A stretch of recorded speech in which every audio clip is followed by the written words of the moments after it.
Good morning, everyone. DraftKings Best Ball Week is here. Shout out to our friends over at DraftKings for partnering with us this week. We are going to be drafting in the NFL Best Ball $20 million draft, $20 million prize pool, $3 million first place. I can't believe it. We actually have the Flock Fantasy Overlay tool working on DraftKings as well. I believe that, this is literally the first day that it has gone live. We are figuring it out. So I think they are still working on getting the roster import set, but we are here. You can see these are my cumulative ownership percentages. We've got all the other aspects of the tool working. So we are very, very happy. We are very, very excited for DraftKings Best Ball Week here on the channel. Very, very excited to be partnering with them. Very, very excited to be looking at this beautiful draft board. Very, very excited to be drafting at the 1.5. Yeah, just very ready to draft some full PPR best ball. Very ready to win $3 million. Very ready to, I guess, take Jackson Smith and Jigba here and see what there is on offer. Because I'm assuming that because it is DraftKings Best Ball Week, that the lobbies are going to be quite full. They're going to be quite active, and there's going to be some real DraftKings stuff that happens. Your stack is not going to be safe. Your quarterback is going to go too early. There are some just very interesting ADPs that I've noticed. I've mostly been doing, I mostly have been doing slow drafts on DraftKings. So what I do is I enter into basically one slow draft every single day. That's kind of how I pace myself in the DraftKings Millionaire Maker. And when you do slow drafts, something that you realize is you kind of miss out on the cadence and the tenor of the room. And so like, I've been doing all these slow drafts, and then I hop in and I do a fast, and I'm like, oh, well, I didn't really realize that Trevion Henderson goes in the 6th round. I didn't really realize that that Travis Kelsey goes, way later than he should on DraftKings. In full PPR, my guy Travis Kelsey, in full PPR, Kelsey should probably go as the tight end 6. He should probably go right after Tyler Warren. He should definitely go ahead of Laporte. He should definitely go ahead of Fannin. Hot take, but like Travis Kelsey might catch 100 passes. Davis, I missed the Davis and Liam show. Will you do any streams with him? Probably. I don't know. Liam has a full-time job. Liam is a chess teacher, and I am a dad, and I have about 4 to 5 hours a day available for streaming, and I can't really negotiate around that. It just kind of is what it is. So kind of on Liam to let me know if he is available. If there's a time he's got, because I stream at the same time, every single day. And we do begin with Jackson Smith and Jigba here at the 1.5. Yes. So we do have some news and notes. Odell Beckham Jr. and Braxton Berrios, and I think Juju Smith-Schuster all signed with the New York Giants. So maybe they're not feeling particularly good about Malik Neighbors' knee. And then additionally, Myles Garrett has been traded to the Los Angeles Rams, although it doesn't make them as elite as you might think, because they're also giving up Jared Verse in that. But yes, the deal today, if you are on DraftKings, is draft one and you get 2 $3 tickets. In general, though, the offer is pretty big, which is that all customers can draft one, get one, and get a second bonus ticket to play best ball for free, which is pretty cool. So basically, if you sign up, using code Matic over on DraftKings, if you never played best ball on DraftKings before, you can draft one, get one. So shout out to them. Very, very important warning though, and this just goes for all of you on the DraftKings stuff. You have to make, in any DraftKings contest, you do have to make at least one pick or do your rankings in there. So definitely make sure that you do that. But yes, as football season approaches and everyone gets super excited for these best ball contests, I would obviously encourage all of you guys to sign up over on DraftKings using code Matic. Hop in these best ball streets. There are a bunch of contests live in the lobby, and I'm going to try and enter them all. We are going to be getting after it. as a Giants fan, I just know Neighbors' knee is so cooked if they're bringing in Juju and Odell. Bringing Odell back is strange, I gotta say, because uh, you're sort of bringing in the ghosts of Giants past when you are bringing in Odell Beckham. I mean, I think we know what's going on in New York, and what is going on in New York is that Malik Neighbors' knee is not doing great, right? It's not doing great. Okay. So we have Juju Smith-Schuster. Now this, I would say Amari and Hampton, I like a little bit better in full PPR. Like, I actually think it's reasonable to take Hampton ahead of Henry here, but I mean, is there anything better than taking Brock Bowers? I don't think there's anything better than taking Brock Bowers on a full PPR website. I mean, you could see on UD Bowers maybe not getting there with 113 catches or whatever, but if Bowers plays 17 games, he is for sure getting for us there on DraftKings. There's no doubt about it.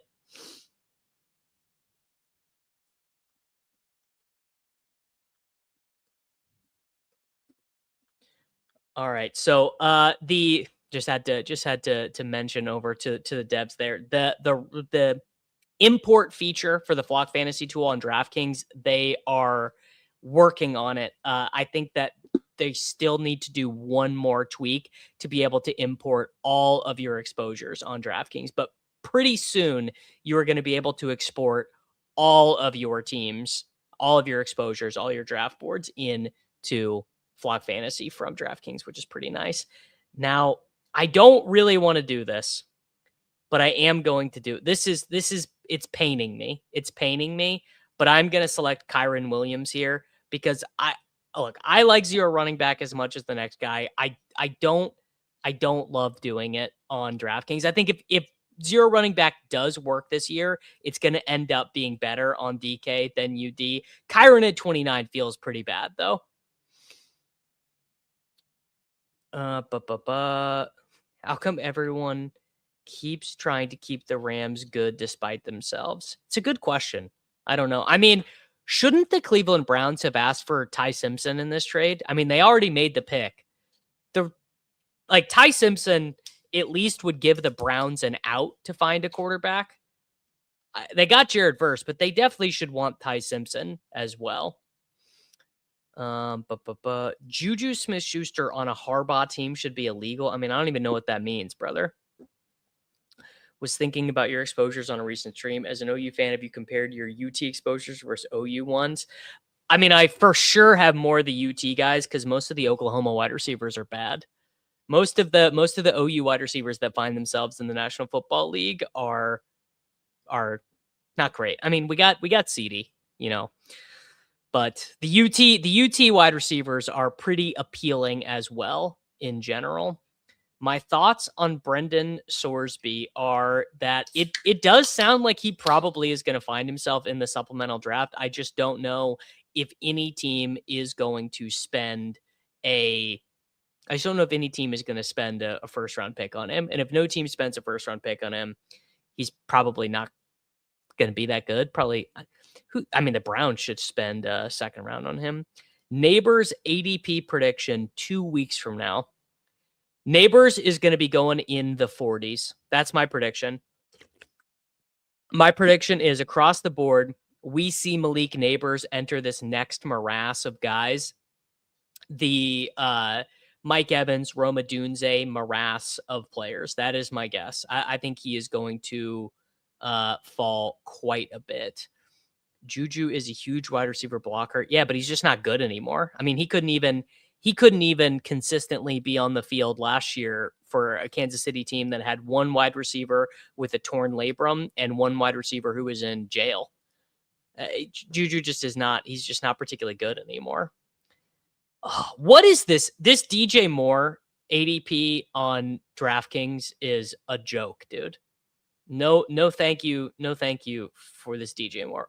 I will have sub 1% of DJ Moore on DraftKings. We're going to put Scattaboo in here. Although I did recently learn that he did have the tightrope procedure. Yes, according to reports, Juju Smith-Schuster, Odell Beckham, and Braxton Berrios have all signed with the New York Giants, which, could be, maybe it's much ado about nothing, right? Maybe it's all fine, and maybe it's just they need camp bodies. They need some guys to practice and hang out, while Malik Neighbors works his way back from this knee injury. But I don't know, man. I don't know. Yeah, it's just 3 guys better than Malachi Fields. I mean, anything to keep me from having to, just ever think about Darius Slayton for fantasy football ever again. Braxton Berrios, I mean, he has been an NFL wide receiver for 7 years, I think. Berrios was on the Jets. He was on the Dolphins. He was on the Texans last year. Berrios been in the NFL for a long time. Wow, Jalen Waddle is just a jam here. Kyren, Scattaboo, Jackson Smith and Jigba, Jalen Waddle, and Brock Bowers. I mean, that's quite nice. We are very, very happy about that. Yes, Gunnar Olszewski got, I believe he did his Achilles or his ACL or something.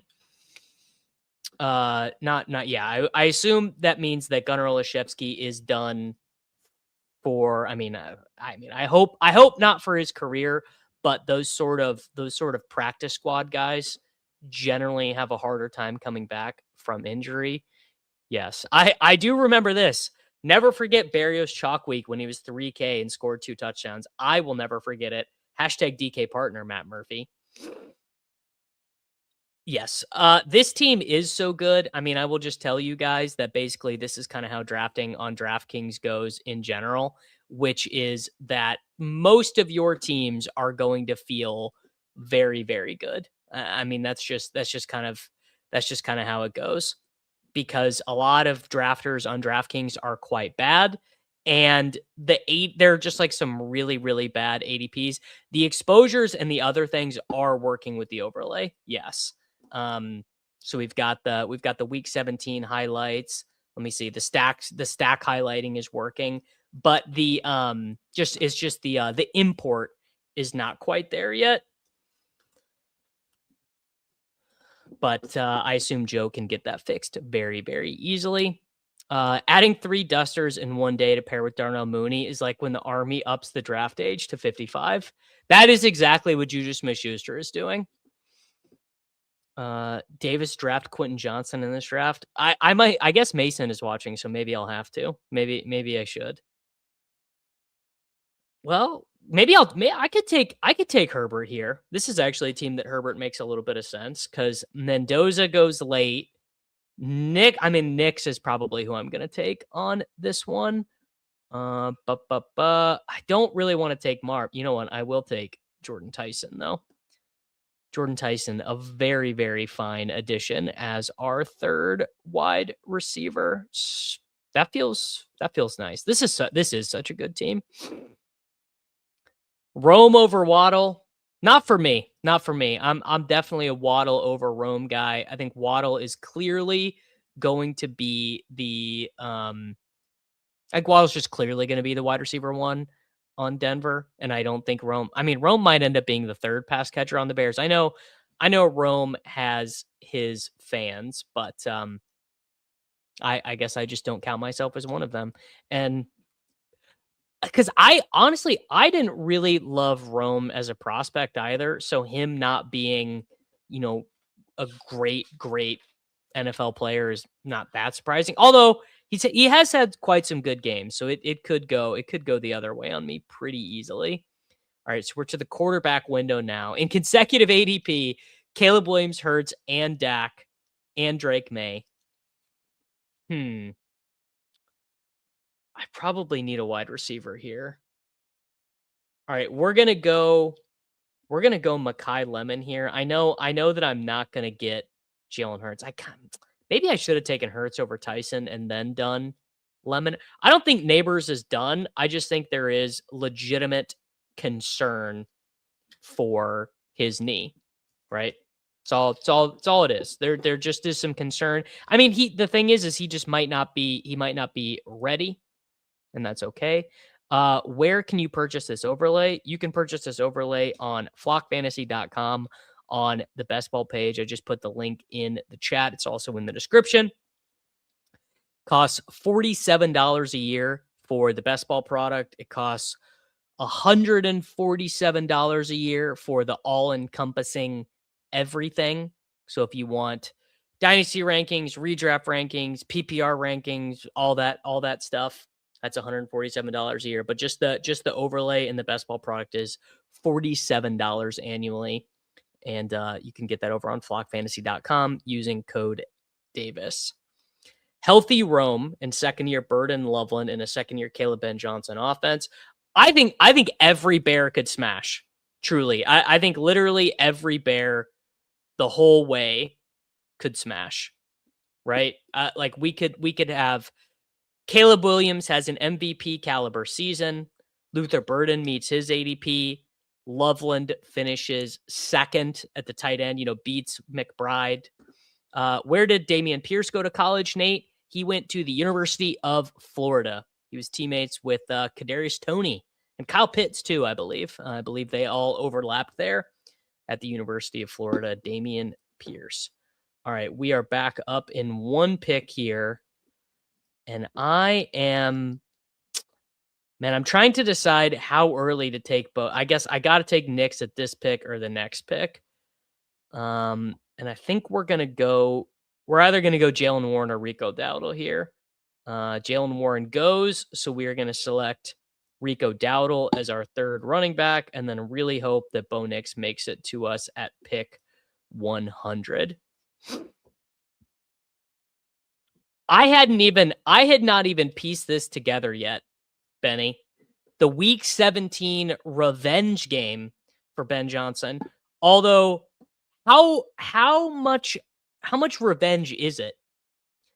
I don't think Ben Johnson hates the Detroit Lions. I mean, he left the team for greener pastures. If anything, it's revenge for Dan Campbell. If anything, it's revenge on the other side.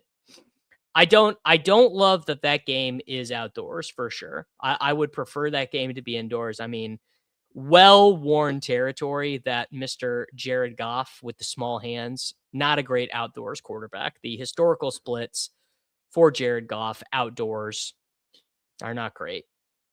Just been much better indoors in his life. All right, so we have got a nice little 0-3-4-1 cooking. We are going to be in a little bit of trouble at quarterback on this team, guys. I'm not going to lie to you. We're going to have to figure it out. And if Nix goes, well, I guess if Nix goes, we can still get Shuck, which is fine. But Darnold's going to be pretty important to this team. This might end up being like a Shadur team. All right, so we do get Nix. So we lock that stack in, which is nice. All right, we're cooking. Bo Nix was very, very important to this team. Yeah, Goff versus the super El Nino. People are saying. I was too early, Michael. I was too early being the El Nino tout. Does Theo Johnson shares rise with the new receiver news? I mean, I've done about 1,200 drafts, and I have not thought of the name Theo Johnson once. Theo Johnson does not exist to me in fantasy football. But hey, I've been wrong about those things before. However we frame, I'm not scared of that game. If weather undoes it, that's fine. But it's been 30s in Chicago around Xmas. Right, but the 30s is not good for Jared Goff, I think is what we're saying. I am lighter on Jared Goff this year than I have been in years past. Generally speaking, I have been ahead of market on Jared Goff. I have Jared Goff on a lot of my dynasty teams. I was a buyer on Jameson Williams last year. I mean, the big buyer on Jahmyr Gibbs last year. But the deal is I got to pull up. I can pull up the splits here. Let me pull up Jared Goff's Pro Football Reference splits so that you guys know that I'm not just totally making it up, because I'm not. And this goes back to Jared Goff in college too. I mean, the guy was born in California, went to Marin, then went to California College, California University, I guess. But the guy has always played outdoors in California with his little baby hands. Okay. So we have got where are the splits here? Dome, outdoors. Jared Goff in a dome, 68% completion, outdoors 63%. Jared Goff, adjusted yards per attempt, dome 8.01, outdoors 7.42. Where's his yards per game? Dang, they don't even have per game. I mean, more the touchdown to interception ratio, 120 touchdowns in a dome, 35 interceptions, 116 outdoors in more games, by the way, 76 game outdoors, 55 interceptions. The splits are massive. All right, let's do, what do we want to do? Oh, I mean, Shuck, actually, assuming A. Winston does not snipe me here, we are tapping the button on one Mr. Tyler Shuck and locking in the Shuck Tyson stack. That's beautiful. That's really, really beautiful. Lions won 34-17 in Chicago, week 16, 2024. Yeah, but that was when Goff had Ben Johnson, brother. That's when Goff had Mr. Miracle Ball himself. No, should you in any way, shape, or form get off of what has the potential to be the best game in week 17 because of the fact that it's outdoors? No. But it's one of those things where I would have boosted this game up in terms of like actually trying to stack it a little bit more had it been indoors. That's all. I'm actually probably, if anything, underplaying the week 17 stuff just a smidge in my own play this year. I'm more just focusing on kind of getting as many, honestly, just getting as many kind of like CLV picks as possible. All right. I mean, Travis Kelsey is the absolute, how is this guy 117th overall? He's going to have 117 receptions, dude. Yeah, I'm about to take, Mr. Kelsey, lock it in. All right, so we now have 2 quarterbacks, 3 running backs, 4 wide receivers, 2 tight ends.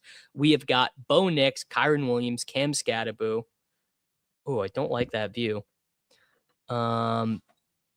Jackson Smith and Jigba, Jalen Waddle, Jordan Tyson, Brock Bowers, Mekhi Lemon, Rico Dowdle, Tyler Shuck, and Travis Kelsey. We are loving it.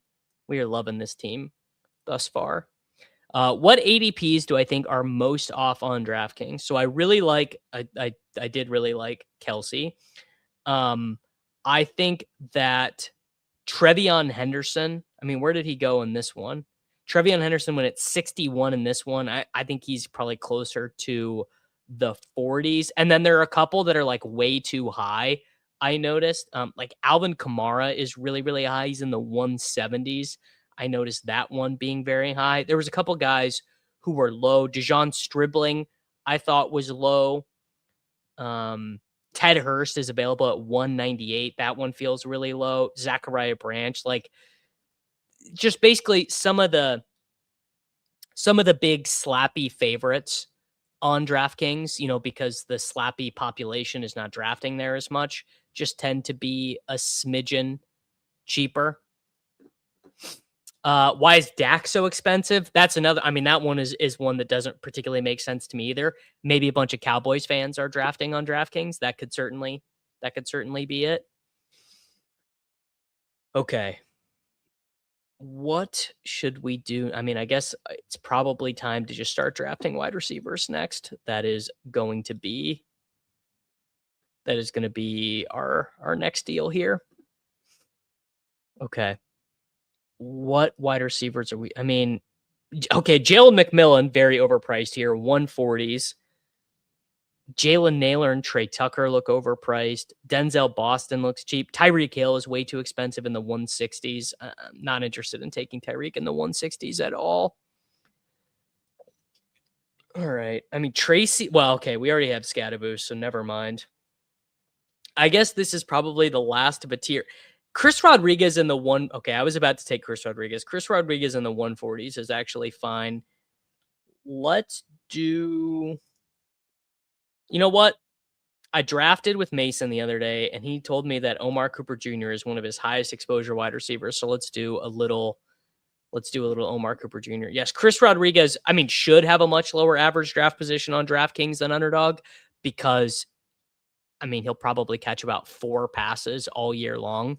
There will be very little to be had for Chris Rodriguez Jr. in the passing game. What I am thinking about Odell Beckham, Malachi Fields, and Darnell Mooney is that I am not interested in drafting any of them. I will take Odell Beckham Jr. 0 times. Come on, man. Naomi Osaka is not beating our queen, Arnya Sabalenka. Not happening.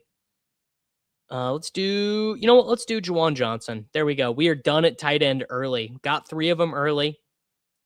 We've got Bowers, we have Juwan Johnson, and we have Travis Kelsey, something I am totally comfortable doing. Although there are some good late tight ends on DraftKings as well. I have seen that she might be back, but Sabs is too good, man. I mean, she's the best in the world. There wasn't really an obvious, oh, this guy has 5 quarterbacks. What is Carr Washman doing over here? Is he auto drafting? I have not been paying attention. Or is he just trying to starve the beast? This guy is Brock Purdy, Malik Willis, CJ Stroud, and Bryce Young. Someone is going to get screwed at quarterback here. This guy has 2. This guy has 5. This guy has 2. No, this guy has 3. Tyler Merrill has 2. This guy has 2. Who's getting killed at quarterback here? Someone's got to be. J-Max P has 2. Meadows has 2. This guy has 2. This guy just had to take Geno in the 13th round. This guy has 3. So I'm assuming that means Jake Crane has... Yeah, Jake Crane. What a mess that is. The tool is not attenuated for DraftKings yet. There's no advancement score going into it right now. They're gonna they'll turn the grades off on DraftKings here pretty soon. Although I am going to ask DraftKings for the historical data. I don't know if they'll give it to me, but I'm gonna ask. All right, what are we gonna do next? I mean, I guess we need Missile is good. Coleman is fine. This is probably gonna end up being a 6 running back team, maybe even a 7 running back team. Because there are guys on DraftKings who go, dang. All right, sniped on the Missile. Let's do Jonah Coleman as our running back 4 here. I think that's fine. Jonah Coleman, I actually just kind of like. All right, so we're all in on the Denver Broncos. Never let anyone say that I let my biases impact my teams because I'm all in on the Denver Broncos, and I hate those jabronis. And then there are some late guys. So like you can get Kalen Black, Damon Claiborne, Jordan James all at the end. I've been taking some of those guys. I mean, Ollie Gordon, I take 10% of Ollie Gordon is a good bit. Why do I have 2.1% of George Holani, 2.6% of Rashaad Smith? Someone's got to stop me. That's pre-draft stuff in there. I did think the Chiefs were going to make Rashaad Smith happen. Didn't end up working out. Doesn't always work out, but I really did think it was going to happen. And then what? Man, I don't really have anything lined up at wide receiver here. Cooper Kupp is next. Mendoza, if I want Mendoza, I kind of have to take him now. And I do want Mendoza on this team, I think. Bo Nix and Tyler Shuck is not enough of a quarterback room. I was drafting a lot of Rodgers. I am not drafting very much Rodgers now. The market really adjusted on Aaron Rodgers in a way that I am not loving. Seems a bit rich to me on Rodgers. Rodgers is now like a 14th round pick, 13th round pick, which, I mean, Rodgers made a lot of sense. All right, well, I missed on Mendoza. All right, so this is going to be a Shadur team, I tell you what. What's the difference between Fernando Mendoza and Shadur Sanders? I mean, according to Mel Kiper Jr., they both should have went 1 overall. All right, Denzel Boston. All right, so I can show you guys this on Rodgers. Oh, I got to zoom out on the screen, I think. Yeah, here we go. So I was drafting a lot of Aaron Rodgers, but I've stopped as he's gotten more expensive. Rodgers is my second most drafted quarterback, but my average pick was at 193. His ADP now is 167. So my average pick of Aaron Rodgers has 25 points of closing line value, which honestly feels about right. That seems about right. One time in my life, I timed the market correctly. It's always beautiful to get exactly one market timing correctly. And it's just so obvious when these things are going to happen. Guess what? It's going to happen with Diggs. It's going to happen with Deebo Samuel. It's going to happen if and when Brandon Ayuk ends up getting traded. It's going to happen with all these guys where everyone knows these guys are going to sign. Everyone knew Rodgers was going to go back to the Steelers. Everyone knows Stephon Diggs is probably going to sign with the Chiefs, or I don't know where. If I assume the Chiefs are the most likely. Yeah, everyone knows AJ Brown is going to be a Patriot, but AJ Brown is not being drafted with Drake May at the same clip as, I don't know, Hunter Henry is probably getting drafted, which is kind of funny. Right? I mean, if everyone knows, they should be more on top of it. Dolphins for Diggs. That one does. I don't know if that one makes very much sense because the Dolphins are not going to throw very much. So Diggs isn't going to, they can give him a ton of money. That's the thing. I would say basically no chance. The Indianapolis Colts never sign veterans like that. It's very opposite of their style. They might on defense, I don't know, but on offense, they never sign veteran players to be starters. I think no way. All right, 2, 5, 6, 3. No, sorry, 2, 4, 6, 3. We need a running back, and we are going to take. You know what? We'll take Nicholas Singleton. I was reading some good stuff yesterday from Titans OTAs. One of them being that Tony Pollard is the clear lead back, but kind of interestingly, Singleton and Spears is sort of the competition for running back too. Yeah, I mean, just no chance that Diggs or Deebo is going to Indy. I mean, I don't know. I guess maybe like 1% chance or whatever. What would be the last veteran wide receiver that Chris Ballard has signed? I mean, you'd have to go way back in time. So none in 2025. In 2024, no veteran wide receiver on the team. 2023, they're only free agents. They had no free agency signings at wide receiver. 2022, Paris Campbell. Paris Campbell was there, but that was before Adonai Mitchell. Or wait, no, they drafted Paris Campbell. They drafted Paris Campbell, right? Am I tripping on that, or is that correct? Yeah, they drafted Paris Campbell, so that is even wrong. 2021 for the Colts, they drafted Zach Pascal, T.Y. Hilton at the end of his Ashton Dulin. All right, we are back up, and you know what? I'm gonna do it, boys. Shadur Sanders. So we now have a 3, 5, 6, 3. Time to keep drafting. Probably 2 more wide receivers, 1 more running back.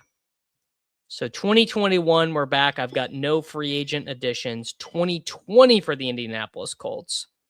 We've got no free agent additions at wide receiver. That was with Phillip Rivers at quarterback back in the day. 2019 Indianapolis Colts. We've got Chester Rodgers? Nope. So basically, the Colts' last free agent addition at wide receiver. No, because Dontrell Inman. There you go. 2018, Dontrell Inman was signed as a free agent and had 39 receptions for 300 yards and 3 touchdowns. No, they do not have new management. Same GM, Chris Ballard, same guy who's been there. How long has Chris Ballard been there? That's actually a good question. Chris Ballard. He has been the general manager since 2017. So 2017 to now. Yes. Happy DK week to you as well, my guy. A reminder, all DraftKings customers who enter in a lineup in the Best Ball $20 million headline contest receive a bonus ticket for a second entry. Download the DraftKings app, sign up using code Davis, and, remember, don't forget the hashtag DK partner. Yes, this car wash draft is looking very sus, although it's very funny. I'm pretty sure this guy is auto-drafting. He's auto-drafting without any positional limits, Crispy. I'm about 90% sure that's what's happening because all of these picks are right around ADP. So I'm about 90% sure that's what's happening.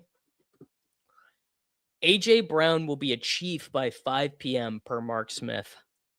I don't know, brother. I don't know. Would Kansas City send a first round pick for AJ Brown? I'm thinking no. They might, but I really don't know. We are going. Oh no, I don't even want to say his name because I don't. Ted Hurst. This team is so good. This is already just an absolute masterpiece here on DraftKings. Yes, Hill goes very high on DraftKings. A lot of veteran players whose names go pretty high on DraftKings is basically how it works. If the ask is a 2028 first, I think the Chiefs are not trading a 2028 first. No, I'm gonna guess they're saying no. Chiefs are not big on sending first round picks in general.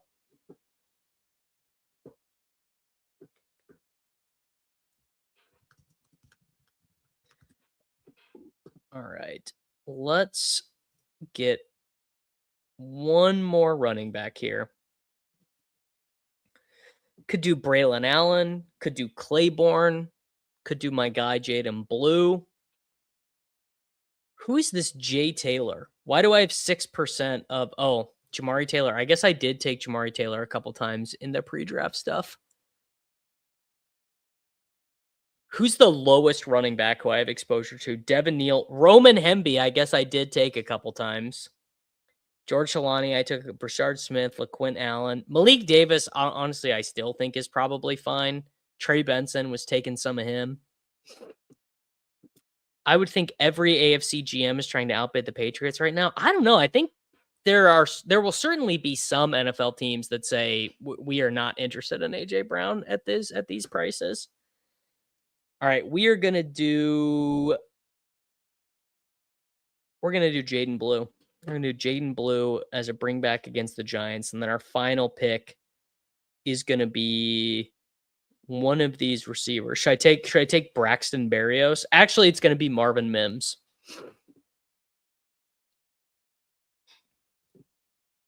My guy J Live is with me on Zachariah Branch.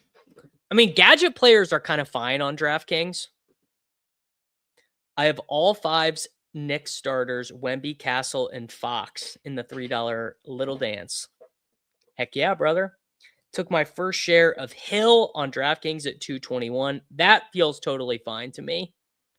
That actually feels pretty good. I'm totally comfortable taking Tyreek Hill that late. Wouldn't want to have a huge Tyreek position, but in the 19th, 20th round, how many guys are you going to have who are much better than that? Probably not too many, I would think.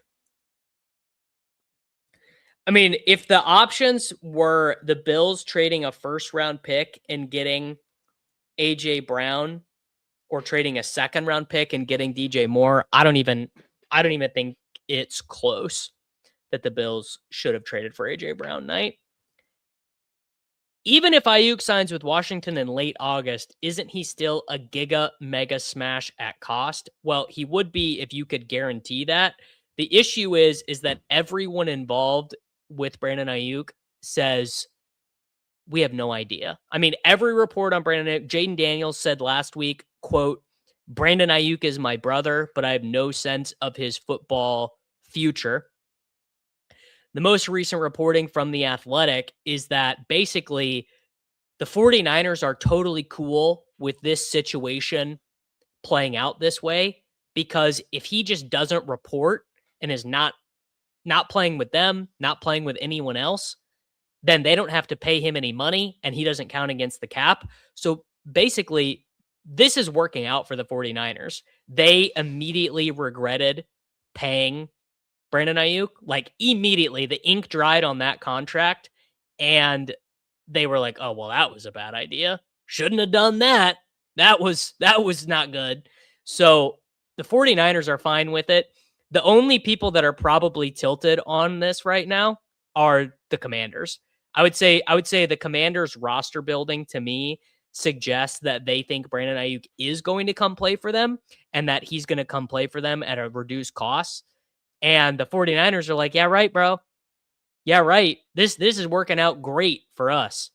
So I don't know, man. I think kind of everyone but the Commanders is happy here. Is there any late? I mean, is there a late Browns receiver? Not really. What's a cool scroll? Oh, here you go. Fancy scroll on DraftKings. You guys, we talk about this on ADP chasing about how I'm the king of the fancy zero. I mean, this is shit that Sam Sherman or Jacob or Kyren or Shope couldn't dream of. How about a little Bryce Lance? How about a little Bryce Lance in the 20th round over on DraftKings, man? That is an artisanal, farm to table, handmade fancy zero. That's how your granddad used to do it before World War II. That's fresh. Okay? They don't make more artisanal zeros than Bryce Lance in round 20. All right. Let's stay. Okay, how did I do on this team? Jackson Smith and Jigba, Brock Bowers, then Kyren and Scadaboo, Jalen Waddle, Jordan Tyson, Mekhi Lemon, Rico Dowdle, Bo Nix, Tyler Shuck, Travis Kelsey, Omar Cooper Jr., Juwan Johnson, Jonah Coleman, Denzel Boston, Nicholas Singleton, Shadur with Boston, Ted Hurst, Jaden Blue, and a little bit of Bryce Lance. You love to see it. Ooh, Malik Benson. Okay, actually, Henny Penny, let me offer this. If any of you guys are out there on DraftKings and you guys take Jeff Caldwell, the soccer player guy from Lindenwood, who then transferred to Cincinnati, that is artisanal. That is highly, highly artisanal. All right, let's go hop into another DraftKings Best Ball Millionaire $20 million prize pool. $3 million to first place. Loving to see that. Yeah. Shout out to our friends over at DraftKings, man. JT is about to have 300 yards against the Browns in week 17. Yeah, they don't even have any good defensive linemen anymore. Jalen Tolbert seems like a low risk last pick, 5 or 6 targets a week. You're going to have a very hard time convincing me on that. Let's just pull up, this is for my guy, Twan, wherever Twan, he's probably not even watching, but Twan, this one's for you. These are the Mike Clay projections for the Miami Dolphins offense. No player higher than wide receiver 68. 72 targets for Chris Bell, 72 targets for Caleb Douglas, 56 targets for Malik Washington, 51 for Jalen Tolbert, 36 for Tutu Atwell, 15 for Kevin Coleman Jr., 72 for Dulcich, 26 for Will Kasmerick, 15 for Ben Sims. I mean, that is the biggest mess you could possibly imagine for wide receivers. All right, we are drafting at pick 4 in this one over on DK. Did I leave that putt for 81 on the high side? Michael, I did. Let me tell you though, if I would have had a PGA player, or honestly, not even, if I would have had a 4 handicap putting for me yesterday, Michael, I would have shot 74. It was the round of my life in terms of ball striking. I couldn't, every shot, I couldn't believe it. I was like, how am I didn't even know how I was doing it. We'd go to a par 3 and I would look at the pin and I'd put my ball down and I'd swing and I'd be like, oh, that's in the hole. I had 3 separate par 3s where my ball mark was within 5 feet of the pin. It was one of those days. What are my favorite round 19 and 20 picks on DraftKings? Hashtag DK partner. My favorite round 19 and 20 picks are basically, I would say, the undrafted or the underdrafted rookies. So at running back, that'd be guys like, well, Sean Tucker actually is great. I really like taking Katron on DraftKings, not as much on UD. I like Kalen Black. I like Claiborne. I like Jordan James. That's kind of about it at running back. Running back is not great. At wide receiver, Ted Hurst, Zachariah Branch, Chris Brazzell. Chris Brazzell is an absolute smash on DraftKings. Zachariah Branch is like a 20%er. I think is the direction that I would be going in on DraftKings. Can we see how many yards the Giants wide receivers? I wonder if he's got them updated. Oh man, these are some foul projections. Well, let me make this pick and then I will pull them up. Okay, I guess it's just gonna be Puka. All right, we have got Puka Nacua at pick 4. Here we go. This is what it looks like. So he does have neighbors playing 15 games for 76, 1,007. 60 targets for Mooney, 49 for Slayton, 24 for Odell, 21 for Malachi Fields, 14 for Calvin Austin, and he has Braxton Berrios. He's got Braxton Berrios active for special teams. So that's about as good as it gets. I mean, do the Giants have a good pass catching tight end? It really depends on your thoughts and feelings about Isaiah Likely. What side am I on the Isaiah Likely wars? I don't really think Isaiah Likely is all that good. He's totally fine. He's sort of like he would be the Charmeleon of Harold Fannon's. He's sort of fine. I actually like this. I do think taking 4 tight ends on DraftKings is totally fine. 4 tight ends on DraftKings. In fact, this was very early on in sort of the best ball intelligentsia space and time. But do you guys know Dan Zach? His username on DraftKings is Pepper Prince, but he was one of the first guys who was all over oh, I'm going to enter 2,000 best ball teams. I'm going to enter into every contest. But he was one of the first guys who ran sims on DFS contests. And one of the things that he found was that 4 tight end teams on DraftKings actually simmed pretty well. Like, were expected to earn money in the future.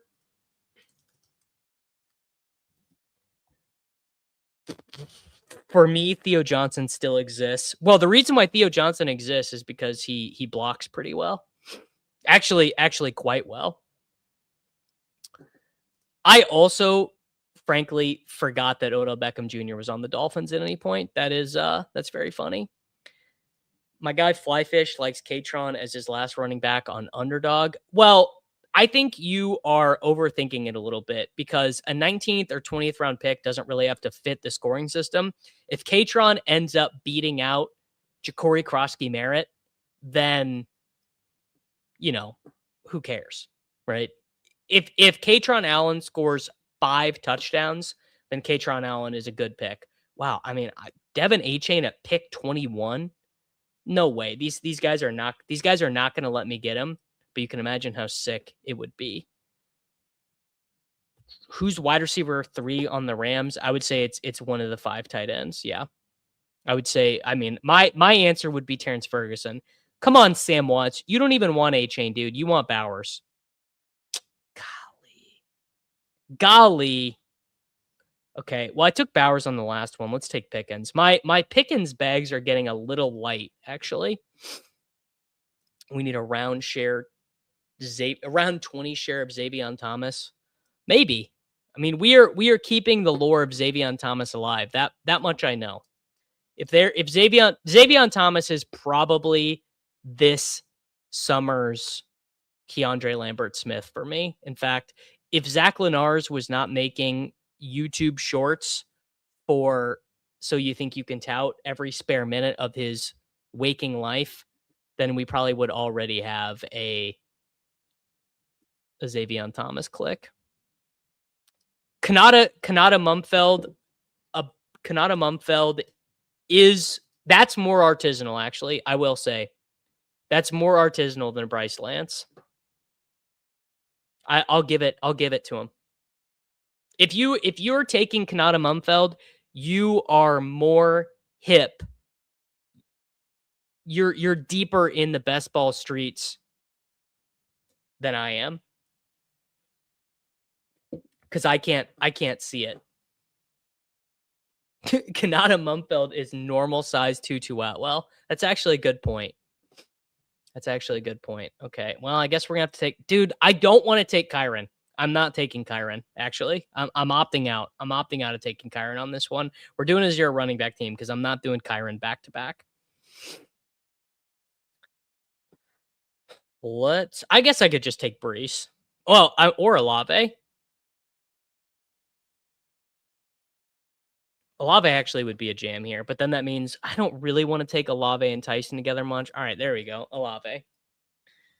Back to my roots with 0 running back. No, this is not a high brew. This is a Dr. Pepper and cream soda, 0 sugar.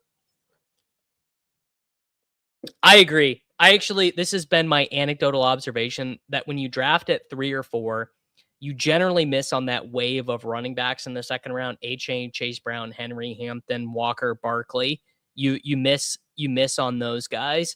And then you come back around in the third round and you kind of decide, all right, well, do I want to take Kyren? Do I want to take ETN? Do I want to take Brees?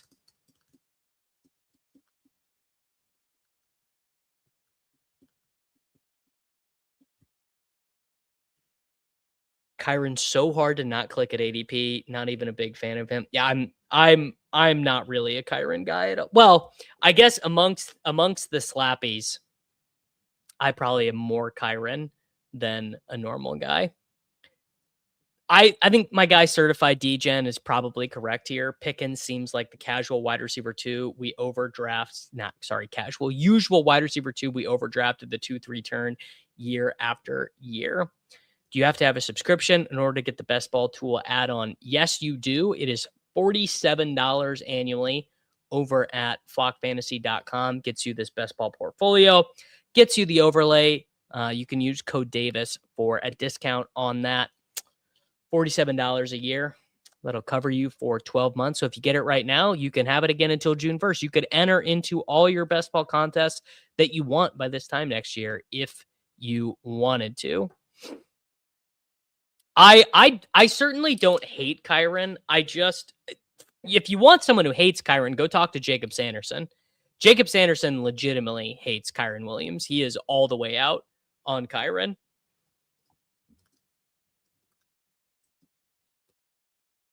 That is a guy. And Kyren does too.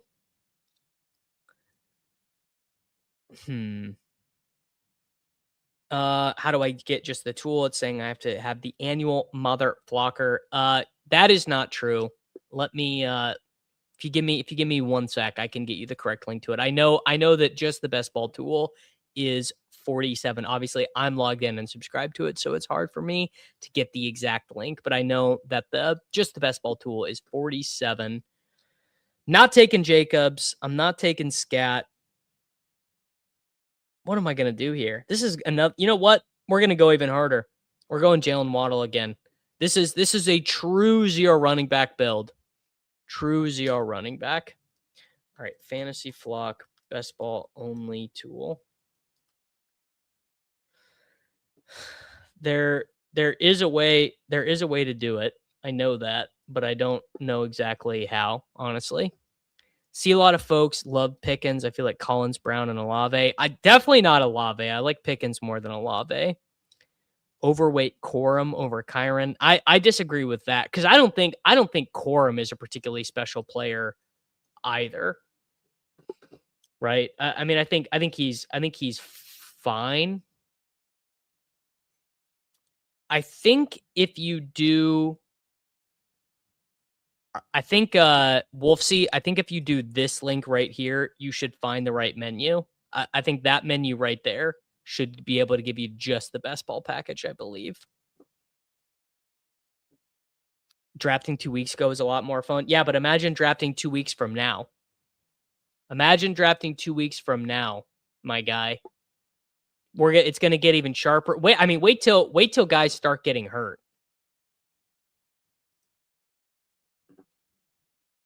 My take on Pickens. I mean, he finishes the wide receiver 6 last year. Feels pretty simple, bro. It's not rocket science. George Pickens is just really good. George Pickens is really good, and he played for a bad team with bad quarterback play and a bad offensive coordinator. All right, now we are about to take Mr. Judkins here. Judkins as your running back 1. Man, this Bucky price is insane. People are over Bucky Irving. The market has decided they are over it. Look, anytime you can take Quinshon Judkins on the worst team in the NFL who is never going to catch a pass, you got to do it. Lamb was hurt. It's just not really that convincing to me because he was pretty good when they were on the field together. So by bad quarterback play, I meant he was on the Pittsburgh Steelers. Do you guys remember when he was on the Pittsburgh Steelers? I personally do remember when George Pickens was on the Pittsburgh Steelers. So George Pickens, for the first 3 years of his career, is on the Steelers. He scores 9, 12, and 11 points per game. He gets traded to Dallas. He scores 17 points per game, 137 targets, 1,400 yards, 9 touchdowns.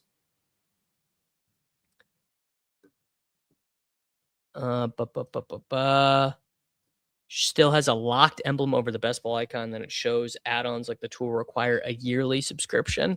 All right, let me see if I can help you here. I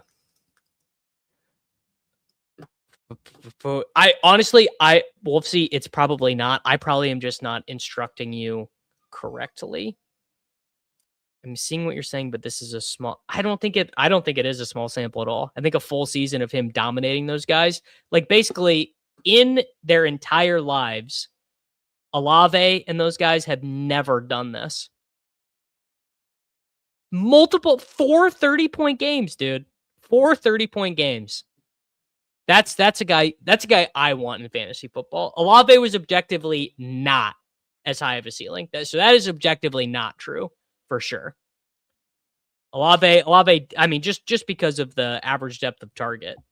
I mean, how many times Olave in his entire football career has topped 30 points one time and objectively not true at all. Olave quite literally did not. Quite literally, no.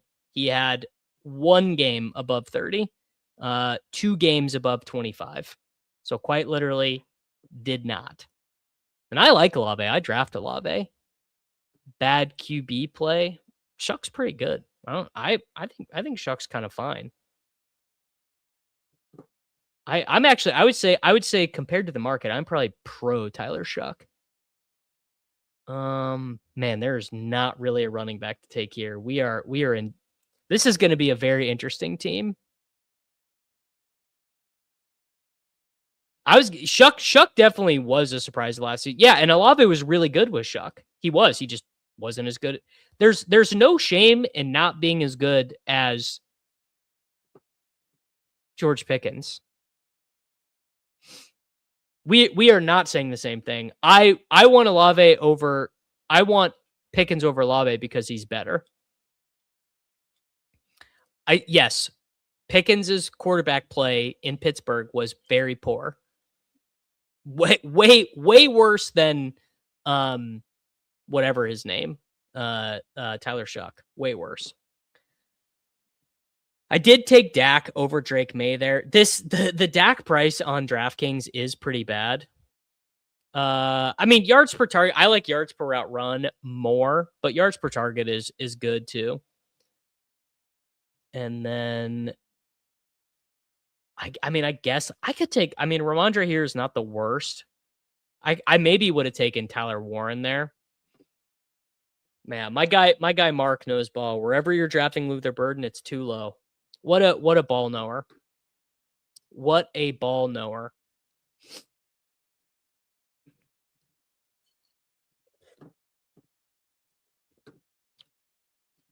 Both had bad quarterback play. Both have improved QB. Same thing, bud. I mean, didn't Chris Olave play with Carr?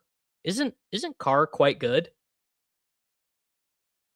In my memory, Derek Carr was like a pretty cromulent quarterback. I don't know. I am not interested in taking a worse player over a better player. That's just my opinion, though. You are free to do whatever you want in your own drafts. Let's do Ramondre Stevenson, Dak, Judkins, Stevenson, Puka, Pickens, Olave, Waddle. Ramondre running back too. I mean, could be better, could be worse. Is it because I signed up with a different code last year? I have no idea. Let me ask my dude. I will message my guy Sammy Stacks for you right now, and I will see if I can help you. I'm gonna message our customer support person right now. We'll see. Carr was awful in New Orleans. Check down Charlie in hospital balls. I mean, I'm just gonna guess that this is not true. I'm generally gonna guess that is not true. Derek Carr in New Orleans. 7.1 YPA, 7.7. Positive touchdown interception ratio. Yeah, I mean, you guys are just. I mean, maybe it felt bad at the time, but that is pretty good quarterback play. That's above acceptable quarterback play to me, and to anyone. I mean, let's go look at the EPA per play stuff, and I'm gonna guess that it's true as well. Also, love the argument of Olave over Pickens. Will you have both? Yes, I drafted both of them. George Pickens is just better for fantasy football. He's better for fantasy football because his average depth of target is higher, but he's able to earn volume at a similar rate. Oh, hey, my guy watches the games, so he knows. I also believe Olave is better than Pickens as a wide receiver. I mean, he might be better at being an actual wide receiver. I would say he's probably more like technically proficient, but for fantasy, Pickens does the stuff that we like. All right, 2022, 2023 is when Derek Carr was a Saint. I'm actually curious about this. I wonder how Carr does in EPA stuff. I mean, do we take Stafford with Puka? I guess no. I kind of need Dowdle here. Oh, but I'm gonna get sniped because the guy at the turn is auto drafting. This guy's team is gonna stink. My guy Pino for life auto drafting is gonna have a bad time. I mean, I guess we could take Nix later. We could take Shuck later. What running back? Dowdle probably. Yeah, I was gonna say I got to do Dowdle and then give Stafford to the auto drafter on the turn. So Derek Carr, when Derek Carr was a member of the New Orleans Saints, had the same EPA per play as Justin Herbert, Matt Stafford, similar to Brady, better than Aaron Rodgers, better than Kyler Murray, better than Daniel Jones, better than Mayfield. There were 46 qualifying quarterbacks at the time. Derek Carr, 18th in EPA per play. So, basically fine. I love Jalen Hurts where he's being drafted now. I think he's a clear target. Yeah, that's exactly what Derek Carr is. Derek Carr is the most league average tight end who's ever lived. Like no one ever got excited to watch Derek Carr play.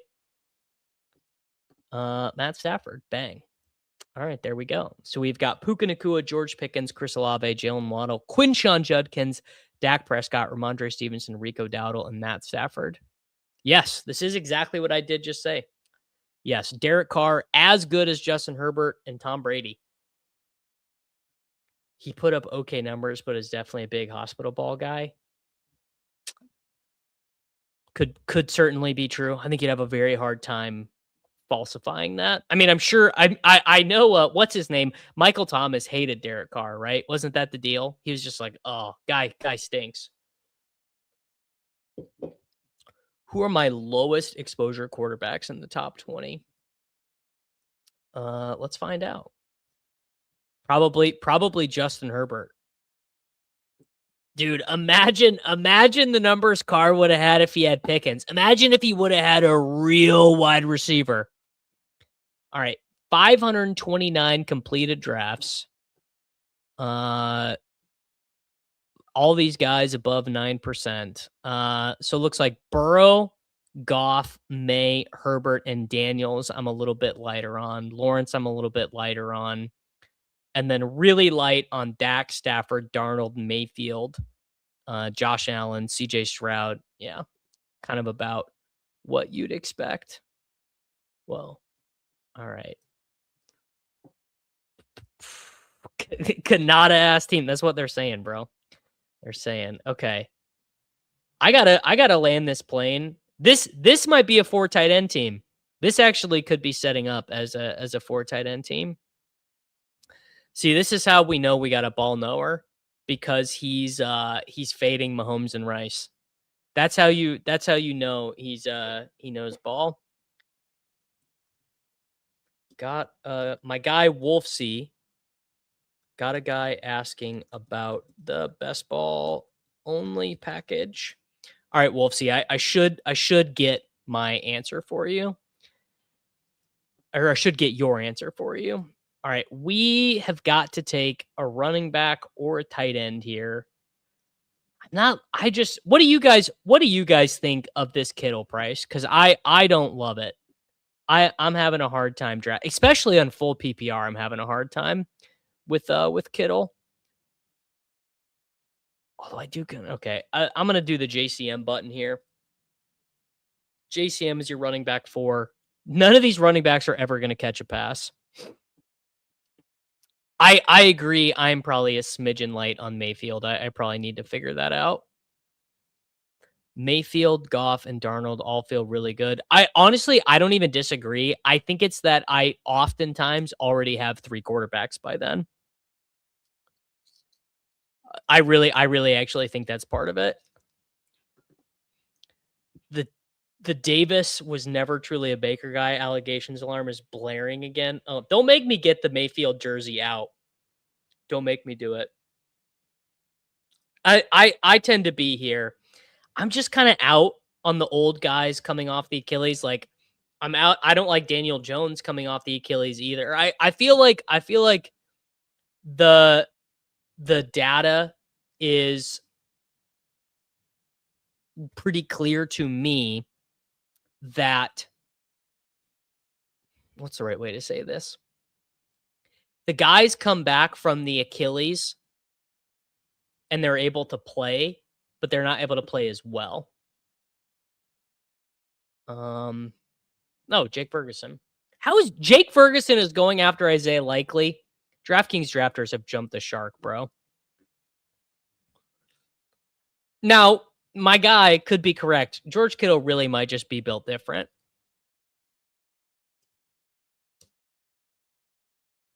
I mean, I guess, honestly, it's probably the same as drafting neighbors. So you guys are probably right. Oh, all right. Wolf C, I lied to you. You do indeed have to have the annual package for the best ball add-in. My bad. Maybe I will talk to Mason and see if there's a way to add just the best ball stuff if you guys are interested in that. Dropping the bag in real time. Isn't Ja'Cory, correct me if I'm wrong, guys. Isn't Ja'Cory Krosky-Merritt just like free? Do we really think Katron is going to start? I mean, I don't know. I guess he could lose his job to Katron. Katron stunk though. I'm not that into Katron. Maybe I'm wrong though. I haven't checked the Mike Clay projections. All right, everyone do your best guess. Wolf, see, what I will do is I will ask. I'll bring this up in our next call. I'll see if there's any reason why we don't offer the best ball product as a standalone. And next time I stream, I will let you know. Rashaad White is the best receiving back in the league. If Rashaad White is the best receiving back in the league, why is he only making $2 million? Wouldn't the best receiving back in the league make more money? Am I crazy? Best receiving back in the league seems crazy. Tracy, yeah. Tracy, running back 5. That's a pretty good receiving back. Nick FF had a nice post on White versus JCM. Conclusion is both guys are not that good, but White seems, White is going to play all the passing downs. That for sure. I mean, JCM had like 6 receptions last year. All right. Mike Clay for the Commanders has JCM for 196 rushes, Rashaad White for 135, running back 35, running back 38. That feels about right to me. I would say that feels accurate. We're gonna take Mr. Okonkwo here, I think. Oh no, actually no. I have a plan at tight end. I have a plan. You guys aren't gonna like the plan, but I do have it. Travis Hunter, yes, perfect wide receiver 5 when Jalen Waddle is your wide receiver 4. Now, this is a ball knower. My guy, Slim Hendricks. If we're being real, Adam Randall is the best receiving back in the league. That's a man who came out of the womb holding a football. My guy Slim was all in. Yes, it involves not only Gunnar Helm, but another white, lanky tight end for the Los Angeles Rams. People are still drafting Travis Hunter. It's true. People are, believe it or not, people are still drafting the number 2 overall pick in last year's NFL draft in fantasy football. I see it happen all the time. I do. I see it happen almost every day. Sad. I'd argue Ty Johnson is a better receiving back. I think I would disagree with that. Rashaad White is very, very good at his specific job. So Rashaad White is kind of funny because he's one of those guys where I actually quite liked Rashaad White in college, like coming out of Arizona State and University of Nebraska Kearney. Like I actually did have him on a bunch of my dynasty teams and stuff. And then once everyone started to love him, I was like, okay, well, I'm probably out. If the Travis Hunter bet pays off this year, it means Parker Washington is undoubtedly the worst pick on the board. No, I think there are a couple ways. So the first is they trade Brian Thomas Jr. They just decide Brian Thomas Jr. sucks, not worth the headache. You got to get rid of him. And then injury to Parker Washington or Jacoby Myers or any of them really. Or maybe they just decide the number 2 overall pick overall last year can play wide receiver.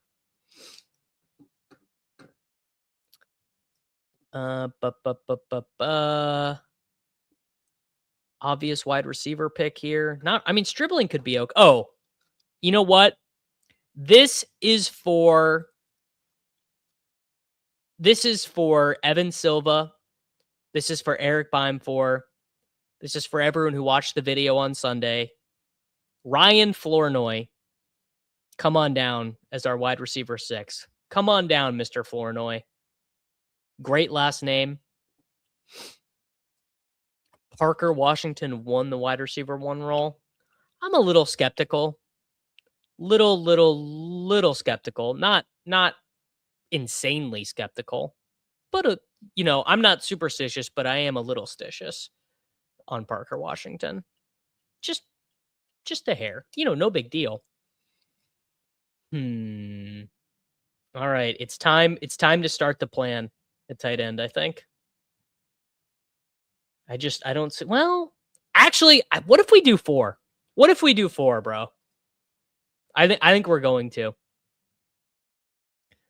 Apparently, we're to expect one more big trade before end of day. Yeah, it's going to be. You already know who it's going to be. All right, so I'm going to take Zach Charbonnet as the wide receiver or the running back 6 on this team. I think it makes a ton of sense.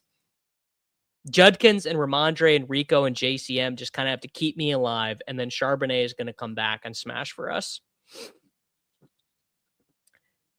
Chances that a 5th round Josh Jacobs end up the best pick in fantasy. I don't know. Do you have inside information from the Wisconsin Dells Police Department? If any of you guys know the legal outcomes for Josh Jacobs, let me know. I'm all down for that. Yes, sorry. This is the trade we know is that eventually at some point today, AJ Brown is going to end up being a Patriot unless something, I guess, nothing is done until it's done. According to Schultz, AJ Brown is on track to be traded to the Patriots for a 2028 first round pick. Other details of the package are still being discussed. Juju did officially sign with the Giants. Odell Beckham officially signed with the Giants. Russell Wilson officially retiring. Now, I guess not officially not retiring, but he did take the CBS job. Full trade for Garrett is the Browns received Jared Verse, a 2027 first, a 2028 second, and a 2029 third. I do think some people probably think Katron will beat JCM out. It's not 0. Like JCM is not that good, right? I think JCM is probably, what do we think? JCM is probably a slightly below average NFL running back. Like he is not,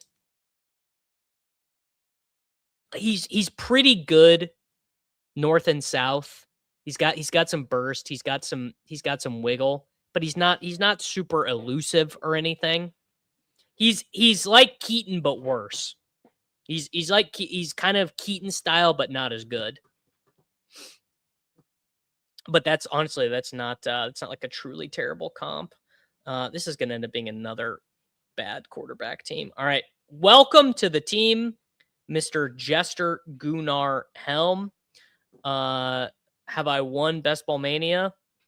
No, I sure have not, Mr. Fantasy Football Enjoyer. No Best Ball Mania wins for me. Just a guy like you waking up and entering the salt mines every single day. Honestly, would not want to go to the Patriots right now if I were AJ Brown. Why not? Patriots would be a pretty good team to play for. Good team. You could get a bazillion targets. If you're AJ Brown, you were getting a dude. Why did this guy take Terrence Ferguson? What is dude? Come on, that's out of line. That's out of order. That's so annoying. All right, well, not shout out to that guy. Reverse shout out to that guy. Is Zachariah Branch is gone too? God. What are we doing here, folks? Okay. Well. Okay, I'm gonna take Stowers then. That'll take the pain off. Gretsch is super bullish this year and that he could just get everything. I completely agree. I completely agree with Gretsch. As always, Gretsch, a very smart man who knows a lot about football and a lot about fantasy football. Shout out to my guy. Revision. Darnell Washington, Oscar Delp, and Cole Kmet. Please do not tempt me on Oscar Delp. I'm barely keeping myself from drafting him in Raritan anyway. What do the grades by the drafters name represent? Well, on DraftKings, they are not represented by anything. They're going to be turned off in the next app update. The dev is fixing it right now. But in general, the grades by the drafters name is a representation of the ADP value that their draft has generated, how closely it hews to historical advancement rate, and the uniqueness of their team based on how often their team is represented in combos and pairings by other teams in the Flock database, Dreaming of Sundays. So on Underdog, where we have the historical data, it's based on a bunch of factors. On DraftKings, it's these grades right now are just ADP value, but not even accurate ADP value, and they'll be turned off on the next one. Not super familiar with DraftKings. I'm in a draft and someone went Kenneth Walker, Tyler Warren, and Freiermuth with his first 3 picks. Is it getting thrown out? Possibly, Noah. Possibly. DraftKings is generally pretty lenient with throwing them out, but they do throw some out, Noah. Thoughts on the U.S. men's national team performance yesterday and prediction for the tournament? It is exciting to see them, play progressive passes and kind of be on the front foot. It is exactly what you expect, though, which is that they are just too defensively frail. There's just not the combo of the center backs kind of all being out of form, Richards being injured, Ream having to play, and then just not too much, what is the right way to explain this? So basically the problem with the U.S. men is that we're not strong enough, physical enough, or technical enough. They're all kind of like second tier level players.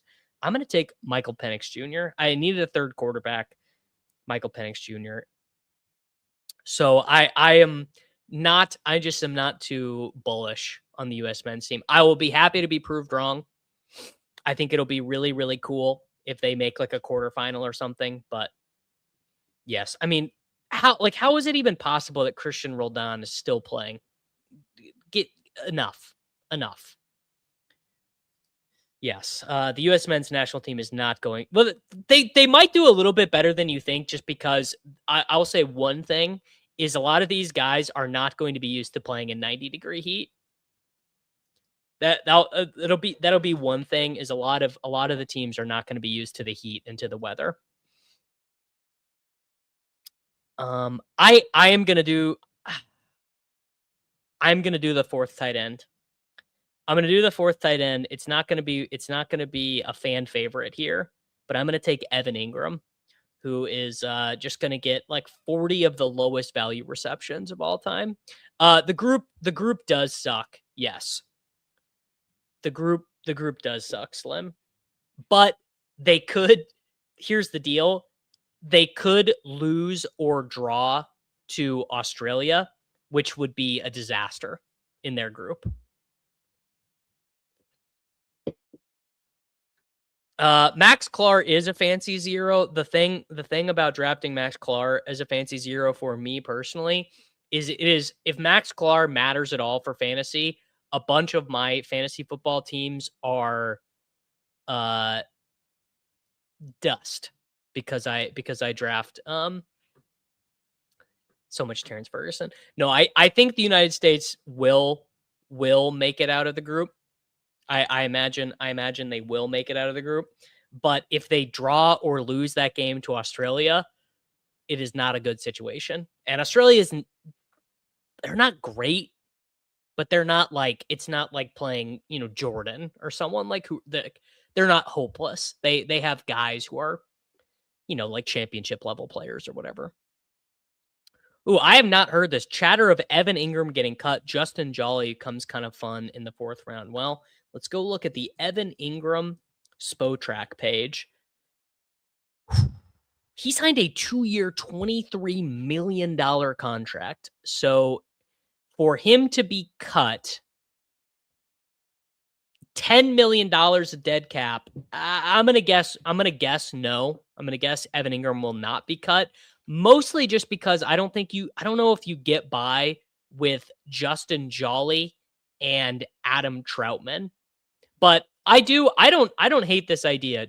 Jolly kind of play style is a little bit like the fan and bet. He really is. He really is. And I liked Justin Jolly as a prospect. I thought he was a very good player at NC State. All right, we are going to wrap this one up with another wide receiver. And that wide receiver, all right, this is actually going to be the worst thing I've ever done. This is going to be the worst. No, I can't even do it. I was about to take Jahan Dotson. I honestly can't even do it. I'm going to select Jalen Royals. I was about to take Jahan Dotson and just totally fall victim to the projectable volume, but Jalen Royals is way more fun as a 0. He has been getting first team reps with Rashee Rice in jail. Do you know how long it usually takes for a draft to get disqualified and money returned? It is going to depend, Bradley. Basically, if it is a draft on DraftKings where someone did not make a pick the entire time, or they auto drafted the entire thing, it should get thrown out right away because that should be caught by their automated system. If it gets into the like subjective territory or whatever, then I don't know. I can't help you. Jason Lockenforest said he suspects Evan Ingram is not on the roster by training camp about a week ago. Yeah, what is the market for bums? Okay. How did I do on this team? So we did Puka Nacua, George Pickens, Chris Olave, and Jalen Waddle. Quinshon Judkins as running back 1. Dak with Pickens. Ramondre and Dowdle as our running back 2 and 3. Stafford with Puka. Ja'Cory Krosky-Merritt. Jake Ferguson with Dak. Tyrone Tracy. Travis Hunter, fancy 0. Ryan Flournoy, unfancy 0. Zach Charbonnet, Gunnar Helm, Eli Stowers, Michael Penix Jr., Evan Ingram, and my guy, Jalen Royals. Thoughts on Cyrus Allen? Honestly, I don't have enough to say. Cyrus Allen. Oh, I got the RB filter on. Cyrus Allen, if I head on over to flockfantasy.com and look at him, very low draft capital rate, high RAS, 20.7 breakout age. I mean, it's not that bad of a profile, honestly. Age on years out of high school. Okay. Let me swap out prospect tier and FSE grade and get to career targets per route run.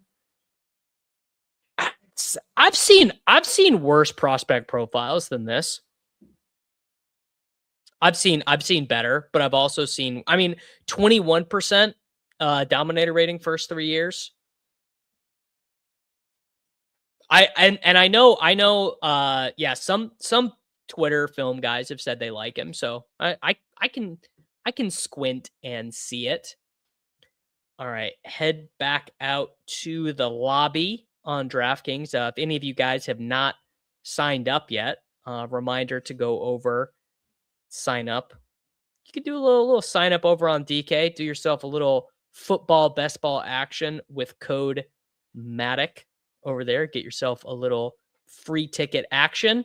You know, we would all, hey, we all want you guys to team up with me and DraftKings, become part of the all DraftKings customers who enter a lineup into the Best Ball $20 million headliner contest. Get yourself a little bonus ticket. You love to see it. Wow, these are filling so quick today too. People love DraftKings Best Ball Week. All right, drafting out of the 7th slot here. All different draft slots for us today, which we quite like. I've drafted 2 very extreme builds thus far, so it would be nice to, I guess I'm on the right side of the board now, so I'm not going to be achingly in need of running backs. There's a chance I get Kenneth Walker at 18. How great is this shirt? The Kansas City Chiefs tie-dye Super Bowl champion shirt. ETR also likes who? Jolly? Branch? I'm talking about lots of guys. If they took Kyle Juszczyk in the 6th, it will probably get tossed, but I don't know. I honestly have no insight into the interior of how DraftKings monitors the contest integrity. I really don't. GM, have a good day, brother. Hope you have a good day. Okay. Gotta lock in. What is my ideal start from the 7th spot? I mean, Jefferson Genty used to be possible when we were drafting these pre-draft contests. The pre-draft contests on DraftKings were Cyrus Allen. Okay, there we go. Well, hey, I wonder how high ETR will be on all these guys when Leone gets back from his vacation. You know, Leone is letting the inmates run the asylum over there. JT at 7. Maybe I'm crazy. I'm sort of good. I'm sort of good on JT. I think JT is fine. Should I stack AJB and Hurts just in case? I have like none of that. I don't think. I mean, I can actually check on the combos tool. I wonder what I have more. Sorry, Hurts and AJ Brown, I have together twice in 530 drafts, and Hurts and May I have on 5 drafts. So I've got more May and AJ Brown than I do Hurts and AJ Brown, but I guess I'm safe either way. Maybe I start this one with St. Brown because McCaffrey's going to go here, and then I'll give cooking chumps a chance. I'm gonna take Amon-Ra St. Brown at 7 there. Beautiful. I don't think it's a guarantee AJ becomes a Patriot, but it's a virtual lock. He won't be an Eagle. That feels more correct to me. Yes, that feels pretty true. I would tend to agree with that. Though the probability seems pretty high.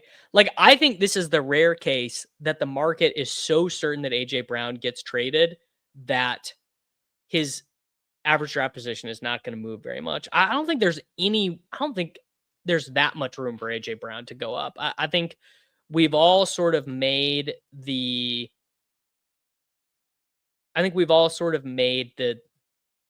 mental framework in our head that AJ Brown is Patriot. I actually agree with this from Rob that I think all 3 of Lamb, St. Brown, and Jefferson should be ahead of Jonathan Taylor. I actually completely agree with Rob here. I'm basically just a little itty bitty scaredy cat is the problem. Like I'm just scared to be underweight too much on a first round pick, which is a bummer. You know, I wish I could have some more courage. I wish I could have some more foresight and thought, but I don't. I do have more Justin Jefferson than the field, but it's coming at the expense of Amon-Ra St. Brown, which is part of why I've been taking St. Brown a little bit more. Ooh, done an AJ Brown, May, and Devonta Hurts. That does feel fun, Matt. That feels ball knower. Feels very ball knower, actually. I mean, hey, Kenneth Walker is still here. Okay. Why did I even say it? Why did I even say it? If you say it, if you bring the attention to it, someone's going to do it. That's for the haters, of which there are many. But people say that I hate the Los Angeles Chargers, which I do. I do hate the Los Angeles Chargers. But there's an Amari and Hampton for you. St. Brown, Hampton start. I mean, it's a pretty good start. Will I go into the season more underweight on Jonathan Taylor or Cook? That's actually a great question. I haven't thought that much about it. I guess the answer is that I will probably end up being more underweight on Cook because Cook's ADP is not going to move. I get the sense that Jonathan Taylor's ADP is probably going to move my direction. As we get closer to the season, we're going to get good reports on Kyler Murray. We're going to get good reports on Jefferson. Jefferson's going to say something like, Kyler's going to get me back to where I'm going to have 2,000 yards. And the coaches are going to be like, oh man, we are so excited, yada, yada, whatever. How often am I stopping at 5 running backs on DraftKings? More often than you'd think with 20 rounds, because the full PPR does tilt things towards the wide receivers a good bit. What strategies do you go for to mix it up and have unique drafts? I mean, I like doing on DK a little bit is Bowers and Loveland together. That's kind of fun. I like doing 0 running back drafts on DraftKings. That's pretty fun.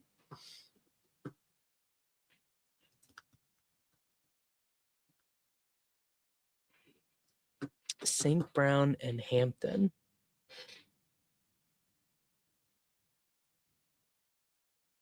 I guess I can just take whoever I want. Rashaad would be nice here. I'd maybe take Josh Allen on this team, actually.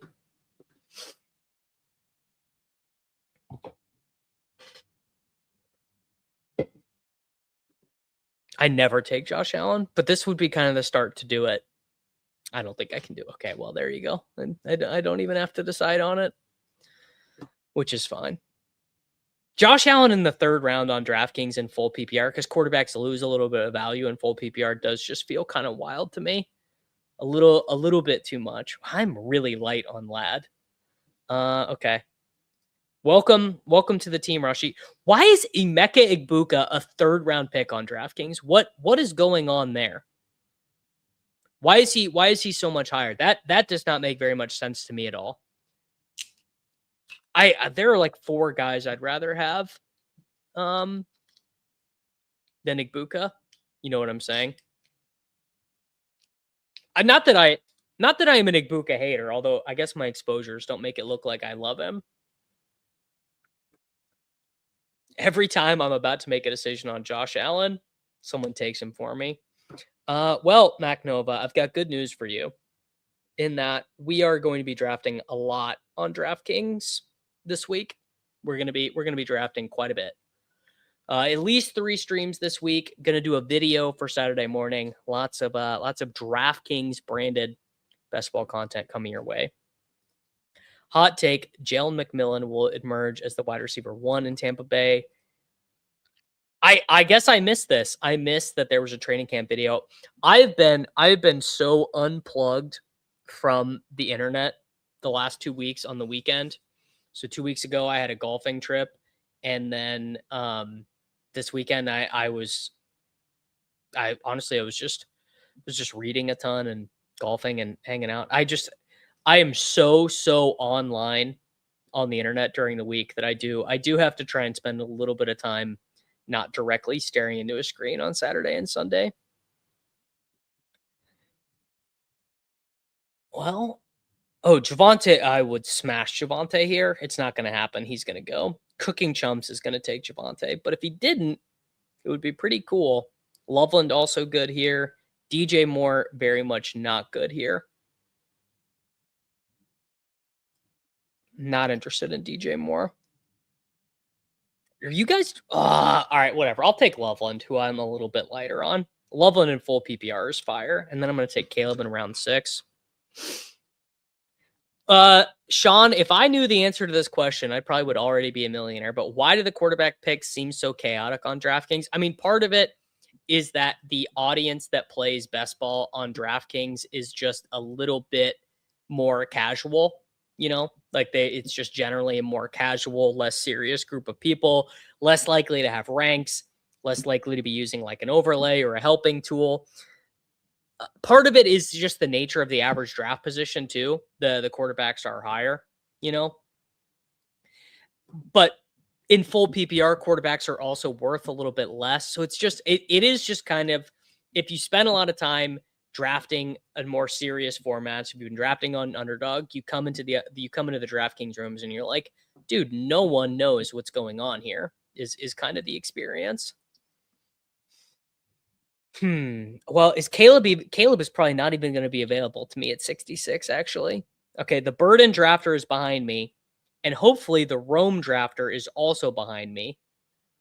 Oh, but then I won't be able to get him past. No. Okay, we might be able to pull this off. We might be able to get Caleb at 66.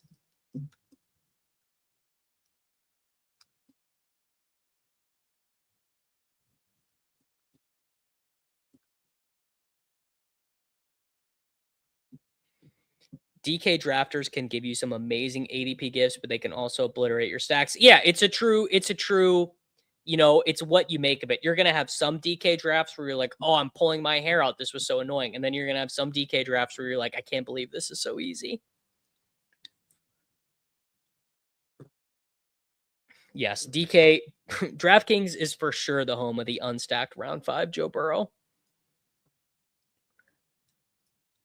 All right. Well, so this is definitely a running back pick. Maybe I take Swift. Man, I cannot believe how much DeAndre Swift's ADP is up and Bucky Irving's is down, based off of nothing happening. Nothing has happened with either of those guys at all. Does DraftKings work in Brazil? I do not know. I do not know, Cijaro, if DraftKings works in Brazil. There's a chance it does. I couldn't say though with any authority if DraftKings is available to customers in Brazil or not. But if anyone in Brazil is playing DraftKings best ball using code Matic, shout out to them, bro. Love you, appreciate you. Need a running back here. All right, this one's for Kyren. I'm going to take David Montgomery, and I'm going to let Lamar. It kind of pained me to pass on Lamar there, but I've got my plan at quarterback on this team, and it involves Caleb Williams. Is DK going to run promos all week? Yes. Yes, they are, Ronnie Baloney. They are going to be running promos, I assume today until Sunday, maybe today until Friday, but they're going to have these targeted promotions. This week, they're going to have a targeted promotion. Oh, when is the other day? They're going to have a targeted promotion in July, and then one in one of the final weeks in August as well.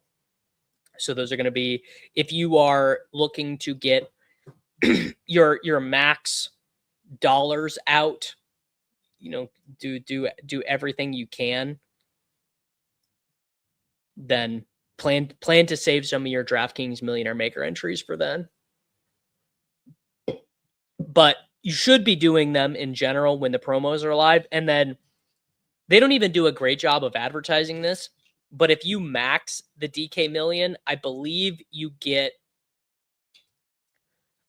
it. I think it's approximately $450 of promotional credits back. Someone would have to, I'd have to pull up the page. But if you go look on the rewards page on DraftKings, there are a bunch of bonuses you get. Caleb Williams is still available. I will not pass on Mike Evans at pick 66 if he's there, even for Caleb Williams. How is Mike Evans still available? Carnell Tate ahead of Mike Evans. Parker Washington ahead of Mike Evans. 375. There you go. Shout out my guys. $375 in site credit.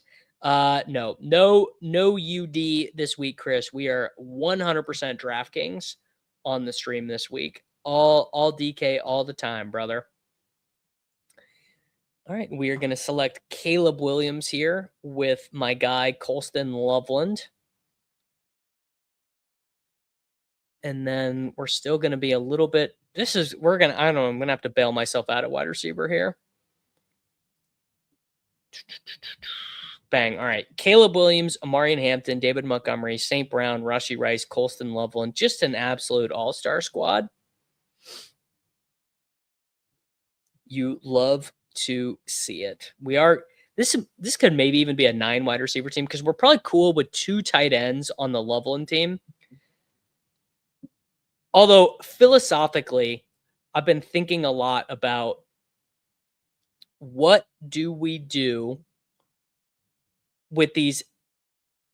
I think elite tight end teams on DraftKings are very interesting because when you get to the really latter rounds, like when we're at the very end here, these wide receivers, the Malik Washingtons, the Jeremy Bernards, the Kayshon Booties, the Trey Harrises, these tight ends at the end. I mean, I was making fun of him earlier, but Theo Johnson projects for so many more points than Josh Palmer or Isaiah Bond or Jalen Knoll. I mean, Eli Raridon is going to play more snaps than Troy Franklin or whatever. So it's just kind of interesting. Even on elite tight end teams, should we be taking more tight ends than wide receivers at the end? I might fire one more. I may fire one more. We'll see. TBD, Benny. TBD. Maybe I will. And you know what? I will. We'll do one more. How about that? We'll do one more after this. Because actually that'll work out great because I have a new video coming out on the strict fantasy football channel. So if you guys are looking for a new YouTube channel with somehow you want more Davis Maddock content, I have a video coming out, the top 50 wide receiver fantasy football rankings and tiers over on the Maddock Fantasy Football channel that are coming out. And I would encourage you guys to go watch that. After this, we are back on the clock. We need a wide receiver. There really are not any good ones. So I'm going to take Justin Herbert. How about that? Justin Herbert with Amarian Hampton. Never let them say that I won't reach across party aisles for Herbert. Who's my pick for the Memorial Championship? Rob, I have made one wager on DraftKings, actually, for the Memorial Championship. And the wager that I made for the Memorial Championship was Chris Gotterup at, I believe, 36-1. I believe was, or no, sorry, 48-1 for the Memorial Championship. Chris Gotterup. Third tight end projects so much better than the 9th wide receiver. I mean, third tight ends probably project better than the 5th wide receiver, if we're being honest. Like Pat Freiermuth projects better than, who's the first wide receiver?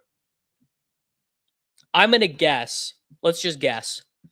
Mike Clay projections, who projects better? Omar Cooper Jr. or Pat Freiermuth? We're going to go look this up in a second. I'm going to pull up the Mike Clay projections.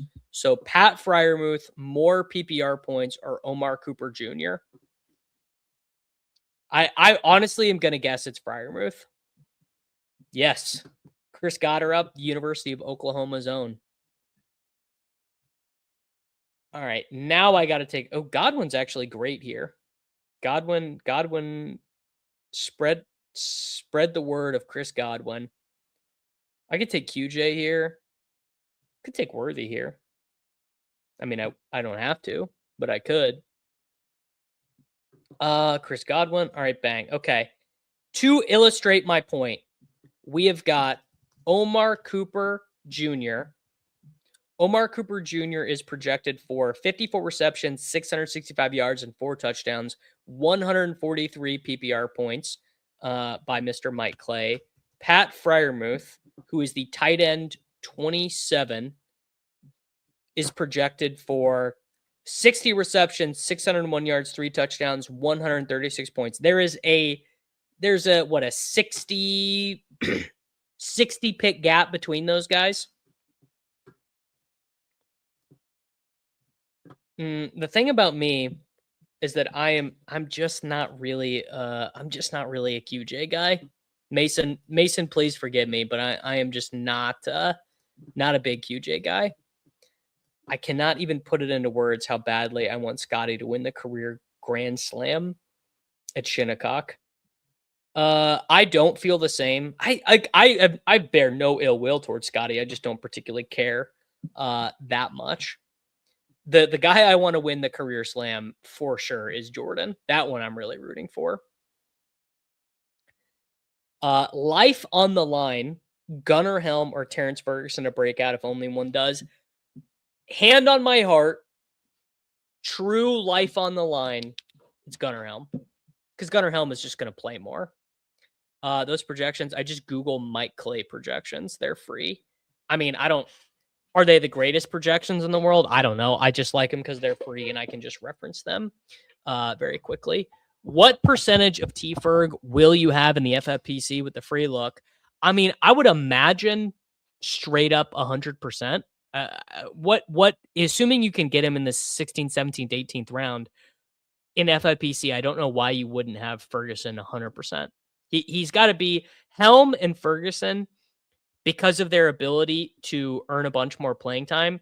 They have to be some of the best possible picks on the board in manage leagues. I'm so excited to get to the manage league stuff. I actually have a cool manage league video coming out on the Matic channel because I'm in the MFL League of Death with like Evan Silva, Adam Levitan, all the Rich Rebar, like all like the guys in fantasy football. And I think my team is pretty good there. Okay. What are we gonna tap? I guess we probably need a wide receiver. This is a very bizarre team I am drafting right now. We still do not have a flex player. Jacoby Myers makes some sense. Downs makes some sense. We're gonna go Downs with this next pick. I'm gonna take Josh Downs, a guy I'm below market on, and like my feeling is actually to be higher than him. Greg Dulcich is going to be the 2024 Jonnu Smith. I love it. I love it. Yes. I draft all. If there is a fantasy football format, brother, I'm in there. There is not a single fantasy football format out there that I don't play. High stakes, low stakes, any format of fantasy football, I'm drafting it and I'm there. You're not gonna pass on a fantasy football format for me. Is Baltimore the best possible landing spot? No. Buddy, think about the history of veteran wide receivers signed by Baltimore. You do not, if you're drafting Debo, if you're drafting Ayuk, if you're drafting Diggs, you do not want those dudes playing for Baltimore. No, sir, you do not. You very much do not want those guys signing for the Baltimore Ravens at all. You want the cursed image of Dez Bryant in the Ravens jersey to come up. The issue with new formats is that they never do well. New formats are never popular. Every time there's a new format, like DraftKings did Superflex DFS contest last year and no one played it. No one likes it. People like what they like. They like the fancy thing that they're used to. All right, quarterbacks are really starting to go now. Kelsey's, dude, Wan'Dale makes some sense here. Jonathan Brooks kind of fun here. Dobbins sucks on DraftKings though. What do I do? I mean, I guess my wide receivers are definitely better. We got to do a running back. Okay, J.K. Dobbins, come on down. Dobbins is going to catch like 7 passes all year. He's basically Ja'Cory Krosky-Merritt. Isn't Debo the best possible Rice suspension pivot? No, that would be Stephon Diggs. I would imagine that Stephon Diggs and the Kansas City Chiefs have probably already had a couple conversations. Could be wrong about that, but that would be my guess that, Mr. Diggs has already started to look at some property in Kansas City, Missouri, maybe Kansas City, Kansas.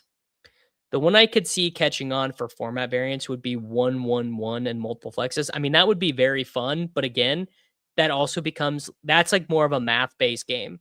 The reason why fantasy football is so perfect and so popular is that it is a math-based game about fantasy football, but there is so much variance. There's so much randomness. There's so much weirdness that it feels more like gambling, right? It feels more like a game of chance. It clearly is a game of skill, but it would take so long, so many seasons, so many slates for like true skill level to play out that bad players can succeed and good players can still win. Good players can still create an advantage and good players can lose too. But people just love the general way that fantasy football works, and any major changes to it, people are so resistant. This is the issue. Yeah, new formats tend to just be races to see who solves them first, and then once they're solved, they're not fun anymore. And fantasy football is fun because it's not solved. Like fantasy football, we can think we can solve it, but it's only solvable to like a very, very small degree. I'm assuming, yeah, Gadsden we still have. All right, I'm gonna take Concepcion, who's just a guy I like and is a good fit on DraftKings. Diggs is going to live in Houston and commute like Rashaad does from North Richland Hills. Possible. Making the playoffs is a ton of skill, but yes. So like week 15, 16, and 17 tends to be the highest variance imaginable, right? It's just you and your pod, and you just have to figure it out, Anyone who has played a lot of best ball can tell you, some bad beat stories. I remember some of my bad beats. Not that anyone cares. No one gives a shit. And that's also a very important thing to note, is no one cares at all about your bad beats in best ball in any way, shape, or form. Me included. I don't even care about my own. I don't even want to think about it. I don't even want to think about the things that have cost me money over time in fantasy football. No crying in a casino. That is what they say.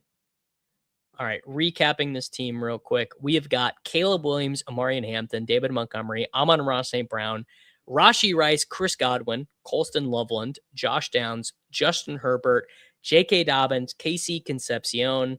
My next pick should be pretty obvious, but I hope that Cooking Chump, Sam Witt, M. Betts, Brad 323, and J-Rob Jr. don't know what it is. Honestly, you don't. No one cares. No one cares. And it's a good lesson in life to also just not spend time thinking about the things that went wrong for you that could have went right. It's a very you suffer once in real time, and then you make yourself suffer again by thinking about it. So if you just stop thinking about it, you can no longer suffer. So true. No one ever tells a poker story where they won the hand. That is so real. Unless they won like a absolute mega monster pot or something. All right, ship me a Rondé Gadsden the second here with my Herbo stack, and then I'm going to take Trey Harris later, and then I'm going to keep piling on the running back picks because David Montgomery's your running back 2, which means your running back 2 is pretty thin. All right, Gadsden, perfect. This team is cruising. What a question. Do I think AJ Dillon might do anything? I wonder, is AJ Dillon on a team right now? AJ Dillon currently is an American professional football running back for the Carolina Panthers of the National Football League. Could have fooled me. I did not know that he was on the Panthers. Yeah, you know what? I guess I will do another DK draft. We will do one more.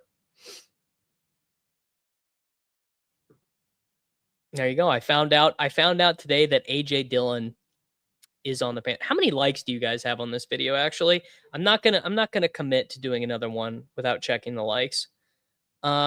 Dude, come on, we're at 56 likes. Okay, I will do one more draft if we get to 100 likes. We are at a paltry 56 likes. If we get 100, I'll do another one. What is my worst bad beat story? You know what? I'm not even going to do it on the stream because it's honestly too annoying. I really don't care. I do not want to focus on these. I don't want to think about them. I've got plenty that are annoying. What I will do is I will tell you guys a bad beat story that I put on someone else because it's very funny and it will scratch that itch. But I was basically DFS coaching this guy, Adam Goulet. This is like 7 years ago or whatever. This is actually longer than 7 years ago at this point. I was in college. And we qualified for the NBA best ball, or NBA best ball, the DraftKings NBA DFS live final. We set our lineup, we put it in. We have this great team. We have Russell Westbrook on it. And Russell Westbrook got a triple double. Adam and I win $1 million. Adam sends me $15,000 as a result, because I was able to I get 1.5% of the winnings from this team that we generate together. The day after Adam wins $1 million, sends me, bank wires me the money. The official NBA stat changes the triple double, rescinds Russell Westbrook's triple double, and Andrew Wiggins would have been the champion. So Andrew Wiggins from ETR would have been the $1 million champion had the rebound been given correctly. Instead, Adam and I win $1 million. See, the joke's on Shady that Adam won literal millions. I changed Adam's life. The great thing about the deal with Adam is that I changed his life. I made him probably like $1.75 million over time, and I made much less than that. Shady doesn't realize that before all the fucking NASA people came into DFS, it used to be very beatable for guys who were just smart. And then all the people with their fancy computers came in and ruined the game for us. But if you were just an above average smart guy, you used to be able to win at DFS. Yeah, stat correction, bad beat. I mean, I'm sure Wiggins. I mean, things worked out for Andrew Wiggins, but if that happened to me, I would be very, very upset about it for sure. Keaton Mitchell, by the way, there we have a 2-4-5-2. Keaton Mitchell as the fourth running back. Just dude, stacking the Chargers. What can go wrong stacking? Is this a team to take Bryce Young? This might be a Bryce Young team. Because then I can take Brazel later. I think I'm about to do it.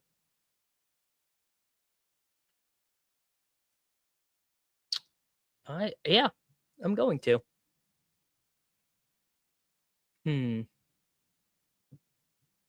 All right. Let's ship it. I mean, I have 2.5% of Bryce Young. There we go. I can do a Brazel one later. I mean, I don't know. What does it say about Shady that he's spending his afternoon listening to someone he thinks is stupid? I have a clear thing in my life that anyone I think is below me, I pay them no mind or attention. So you tell me what that says about you, Shady. Doesn't say anything great about the way you choose to value your own time. All right. Well, how am I going to end this here? Carolina does not have a draftable tight end. That is a bummer. I wonder Jatavian Sanders maybe. Except they have that Mitchell Evans guy, right? The big blocking tight end. I guess I got to be honest, I have not followed the Carolina Panthers. I have not followed the Carolina Panthers training camp tight end battle. Yeah, none of these guys are draftable.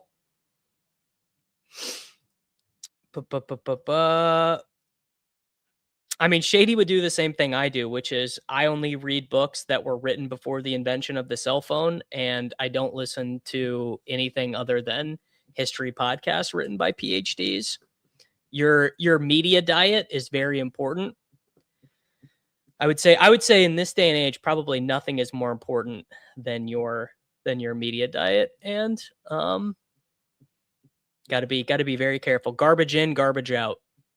So I would say that to all of you watching Best Ball Fantasy Football stream on June 1st. Gotta be very careful about that. All right, let's do. I mean, maybe you don't need a third tight end. Loveland by week 10, Gadsden week 7. I don't. Have you guys taken Njoku and Gadsden together yet? I wonder. That's got to be terrible. Actually, I changed my mind. That's completely terrible. Coleman could be okay. Actually, Sean Tucker. There you go. There's a guy who's at least not going to be a 0. Sean Tucker in round 15 is not going to be a 0. My favorite current history podcast, I mean, Hardcore History and the rest is history. I am listening to a podcast called, I don't even remember the name. It's a philosophy podcast, the history of, I think it's called the History of Philosophy Without Any Gaps. It's from Peter Adamson, who is the professor of philosophy at King's College in London. And it is exactly what it sounds like. It is the history of philosophy without any gaps. So it's beginning with the pre-Socratic philosophers, then gets into Socrates, Plato, Aristotle. I just started it because I actually don't know really that much about the pre-Socratic philosophers. I haven't read very much of it. So building up my base there. I think whenever the fantasy football community is done with me and I'm not able to scrape a living by doing this anymore, I think I'm tempted to just give up and just go back to school and get a PhD in philosophy. I think is my current plan. Sadly, not very much money in that, but I certainly have no interest in re-entering into the corporate world in the age of AI. That much I know is true. So who knows? Who knows what's next? I mean, Freiermuth could be good here. Njoku, I'm not gonna do. I do want a third tight end. Gesicki, I think is draft. Dude, Dulcich is like legitimately steaming.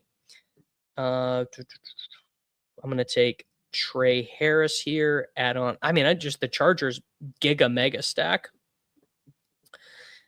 Yeah, I mean, I would obviously, I think something that is very clear about me is I would be happiest in academia where there are no consequences for you're doing something wrong. I mean, that's why this is a big criticism that people have of academia, which is that they all just write papers for each other. Most people, if you put something in the middle of your thesis statement, if you read this, I'll send you a $10 Venmo. No one would ever see it because no one ever actually reads the entirety of your thesis statement or anything. But yeah, I would be very happy doing nothing but reading old books and teaching a intro level philosophy class all day, but not a lot of money in that. How badly do the Sims hate same bye week stacks? I mean, that would be a question for Shady. I bet he wouldn't answer it. And I bet if he did answer it, he would probably just say whatever makes you the most money in that given sim. I would think it probably doesn't matter much, assuming that you have enough points during a given bye week. I only have 5.7% of Dulcich. I should probably take more.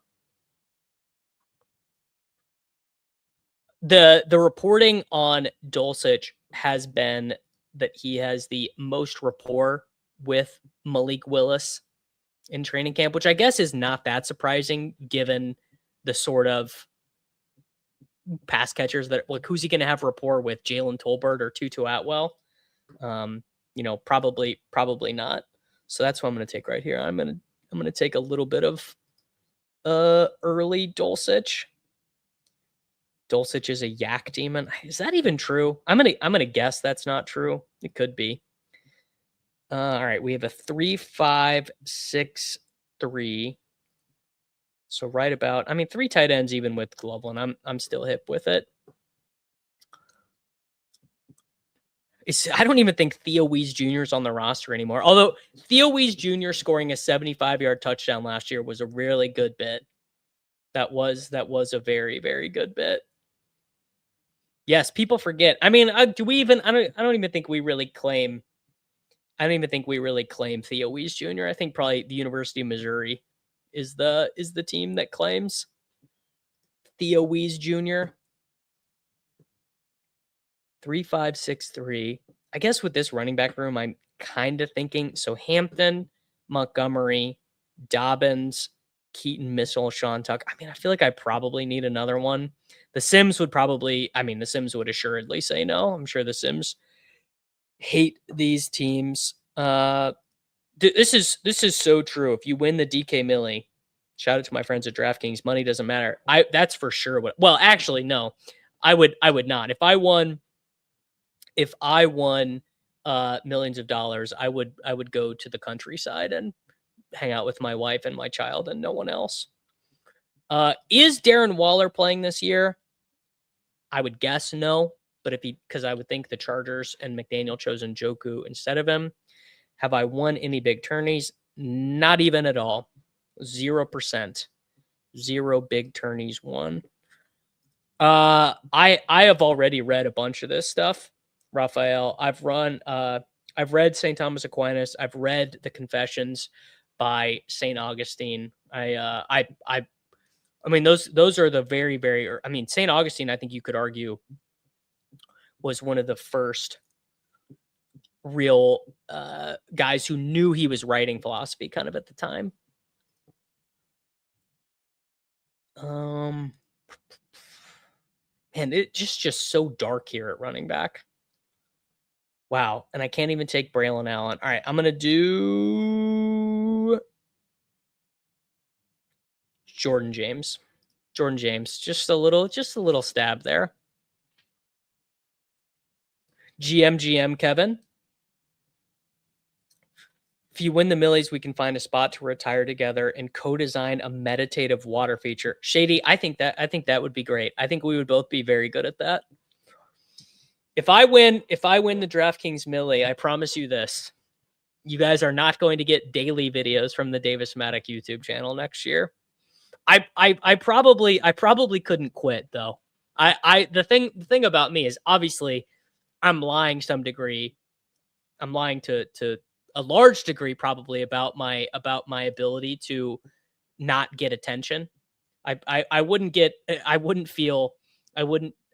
need more attention than I could get from just my wife and my son, because my wife, she doesn't think I'm as funny as you guys do, and you guys don't think I'm that funny. So you'd probably still get a video per week. I actually like this guessing. I think that both Giddens and McGowan are pretty good stabs right now, because I don't see another obvious running back 2 on the Colts roster. And running back 2 on the Colts is probably pretty valuable, right? Pretty valuable. Like if I told you, this would be an interesting one. If I told you, shadow of a doubt, guaranteed, DJ Giddens is the running back 2 for the Colts, where would his ADP go? Like we know, Shane Steichen comes out and says, Giddens did a great job rookie year, learned the playbook, worked really hard, so on and so forth. DJ Giddens is our running back 2. We're excited to work him in with Jonathan Taylor. I'm thinking he probably goes in the 140s. Would you rather have Tajay Spears or DJ Giddens? I'm thinking you'd rather have Giddens. See, I think way ahead of Emmett Johnson. Bigsby, I think even higher than that, because I think there's some question on how much Bigsby would play, because Shipley would play passing down still, I think. And obviously Tank Bigsby is not as good as Saquon. All right. Please tell me no one took Brazel. All right. No one took Brazel. So the entire point of taking Bryce Young came out. So at 3, 6, 7, 3. And I think we just tap one more wide receiver at the end here. We could take a sure. Yeah, there's not really enough. Well, actually, wait, this is going to be for Michael. If you win the DK Millie, would you remain an 8.3% exposure guy, or would you be peak slappy? I mean, I would for sure be peak slappy. I would argue that I've already transcended the 8.3% guy. I mean, I'm still a market respecter, but I'm taking more stances this year for sure. All right. I don't even know if Michael's still here, but if he is, we are about to take Xavier Thomas in a draft. I mean, this is an all-time comment from Raphael. Imagine I send my son to college and it's Davis Maddock teaching political theory. I mean, a true bummer.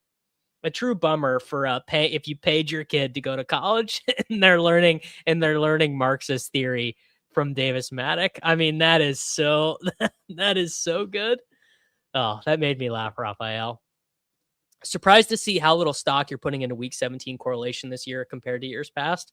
I mean, I think this is honestly downstream of some of the stuff that I have learned from Shady and from Sack, which is just that at the end of the day, the thing that matters is just as many possible teams in the final as possible, as many possible teams in the advanced rounds as possible. I mean, that's kind of downstream from Leone. You go to college and your teachers are PPR Tyler and Davis Maddock. That's so good. That's so good. All right. Xavier, how many likes did you guys get, by the way? Did you get to the requisite number of likes, or are we done drafting after this? 101 likes. You just barely did it. You just barely did it. Xavier Thomas. All right. Amon-Ra St. Brown, Amari and Hampton, Rashee Rice, Colston Loveland, David Montgomery, Caleb Williams, Justin Herbert, Chris Godwin Jr., Josh Downs, J.K. Dobbins, Casey Concepcion, Aronde Gadsden, Keaton Missile, Bryce Young, Sean Tucker, Trey Harris, Greg Dulcich, Jordan James, Chris Brazel, Xavier Thomas. You guys got me to 100 likes. We're honestly drafting just pure shippers today. So I think the vibes are correct that we should keep drafting. So again, another thank you to our friends and our partners over at DraftKings for this week, for the best ball week. And let's just build another shipper in here. I'm not going to use my 25% DFS winnings boost token on this one for up to $2.50. The grades on DraftKings are not up to date yet. They're based off of the algo that we have based on historical BBM data. So if you were drafting using the Flock overlay tool, wow, we got some friends and family. We got Sam Watts, we got Mac Nova, we got Shady, we got Ross Cred. All right. We are locked in, boys. This guy is already behind grading our homework assignments. Yeah, because I had to draft 9 puppies in bed. Okay, how many of you guys, this is a good question. How many of you guys remember this? How many of you guys have been drafting best ball teams long enough that you remember this? Pour one out for Ertz and Algier. I bet most of you are new enough to best ball and new enough to fantasy football that you do not remember the Ertz Algier video. All right, there we go. And we also have M. Sean. Mac Nova, do you know how long ago that was? That was 4 years ago. It doesn't feel that long ago to you. That was 4 years ago. No, that might have even been 5 years ago. I think 4 years ago though. Zach Ertz and Tyler Algier, because that would have been Algier year 2, so that was 4 years ago. That's a long time ago, brother. The Ertz Algier correlation underdog video with Josh and Hayden was 4 years ago. That's a lifetime, brother. Okay, so we're drafting out of the 6th slot here. I am 1 spot ahead of MacNova. I'm 4 spots ahead of Shady. All right, we gotta lock in. We certainly are stacking seasons. We certainly are. Should I do something wonky at 6 or should I just take McCaffrey? I guess I will probably just take McCaffrey. 4.7% of McCaffrey has got to be bad. I gotta up those numbers. That's got to just be awful.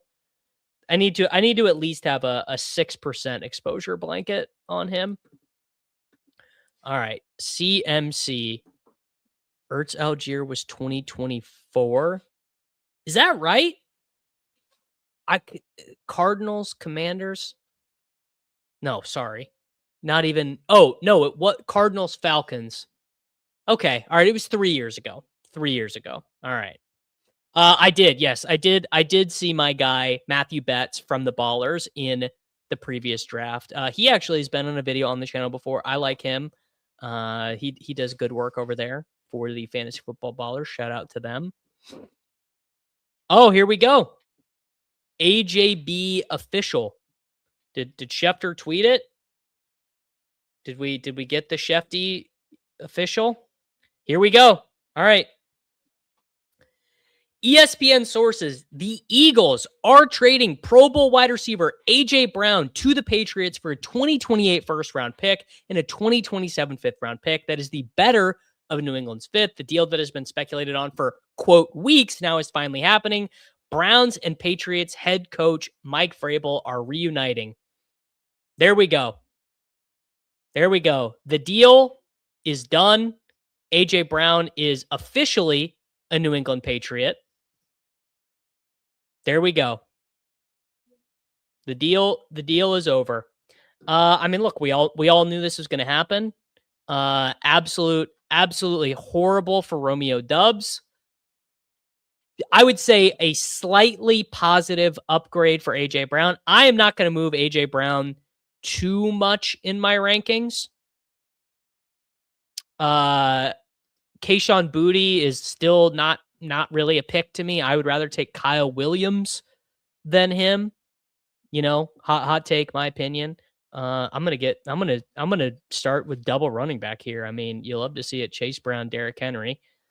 Can't go wrong there. I will take Chase Brown, CMC, and Chase Brown. Let's see where A.J. Brown goes in this draft. I'm just not moving A.J. Brown that much. I mean, maybe I should. I guess maybe you could move him. Maybe you could move him up. I don't know. I would say the bigger thing, I can actually just pull my rankings up over here on Flock. So I guess maybe you could move A.J. Brown, could move him ahead of Neighbors, I guess. You could move Devonta Smith ahead of Olave. I mean, I already have Romeo Doubs really low in my rank. Like, I already have Romeo Doubs 119. I guess, I could here. I'll move him. I'll move him behind Stephon Diggs, sure. But like, I think all those I was gonna say, to me, the A.J. Brown Patriots stuff is already like basically fully priced in. Everyone knew this was gonna happen. Do you think the market will really select A.J. Brown over Nico? I was gonna say, like, their offense, we kind of knew what it was. I guess maybe it's never priced in because look what just happened. My guy Bill Huff just took Devonta Smith at 25. So I guess it's never really priced in. It's never, you always think it's priced in. It's never priced in. It's never, ever priced in. How, I don't know how it's possible that it couldn't be priced in. Wow. Jeremiah, I mean, this is a crazy team that I have going right now. It's never priced in. I guess just because it's something that happened, you know, it is literally something that happened. We see it all the time. That was very interesting to see in real time. I mean, here's what I'll say. If you want to take AJ Brown over Nico Collins, I am not going to stop you. I would still probably like Pickens is close. I like at best, it's 50% priced in until it literally happens. I guess some people did think the Eagles would only get a second. I mean, I've always been an AJ Brown guy. I actually traded for AJ Brown a ton in dynasty leagues. In fact, I just did a dynasty video over on the dynasty. Yeah, Lemon, I guess, will get steamed up a little bit. I mean, it seems crazy to me. I don't know why that would be the case, but I guess that is the case. We just knew this. I don't know. It seems so crazy to me because we knew all this stuff was happening. Like I feel like I'm the one who's crazy. But like we knew that AJ Brown was going to be Patriot. We've known it the whole time. Like AJ Brown was on podcasts like talking about the fact that he bought a house in Massachusetts. I guess this is true. Same thing happened with Chuba. We all knew Rico was leaving when it became official. Chuba went from 100 to 68. I guess it's true. Now, this is true. There is always an element of like people just love the thing that just happened, and the thing that just happened, it doesn't even really matter how relevant it is to fantasy football. Like David Njoku is steaming in fantasy football because he was a guy who people remembered and the name just happened. I mean, it's kind of funny. Can't believe this is my life. Okay. Well, I need a wide receiver because I've started this draft Christian McCaffrey, Chase Brown, Jeremiah Love. I guess it could be Tedroy and McMillan. Yeah, Aaron Rodgers all spring. I mean, we knew that one kind of beyond the shadow of a doubt, and it happened anyways. I mean, I will take Puka if Mac Nova doesn't. I will also take Tet if he doesn't. I will not take DJ Moore here. Either of them is fine. Puka, Tet. Come on. We are a reactionary population. That's true. All right, Tedroy and McMillan as our wide receiver one. I mean, I fear we are drafting a shipper right now. It's true. We are not the average drafters. That much is very true. Can't disagree. Can't disagree on that one. AJ Brown's gonna look cool in that Patriots uniform. That much I will say. Most people do just draft off of vibes, and you know what? The vibes drafters are probably crushing me in fantasy football. Honestly, good for them. You guys like that? Update the thumbnail in real time. How about that? AJ Brown on the thumbnail, updated in real time.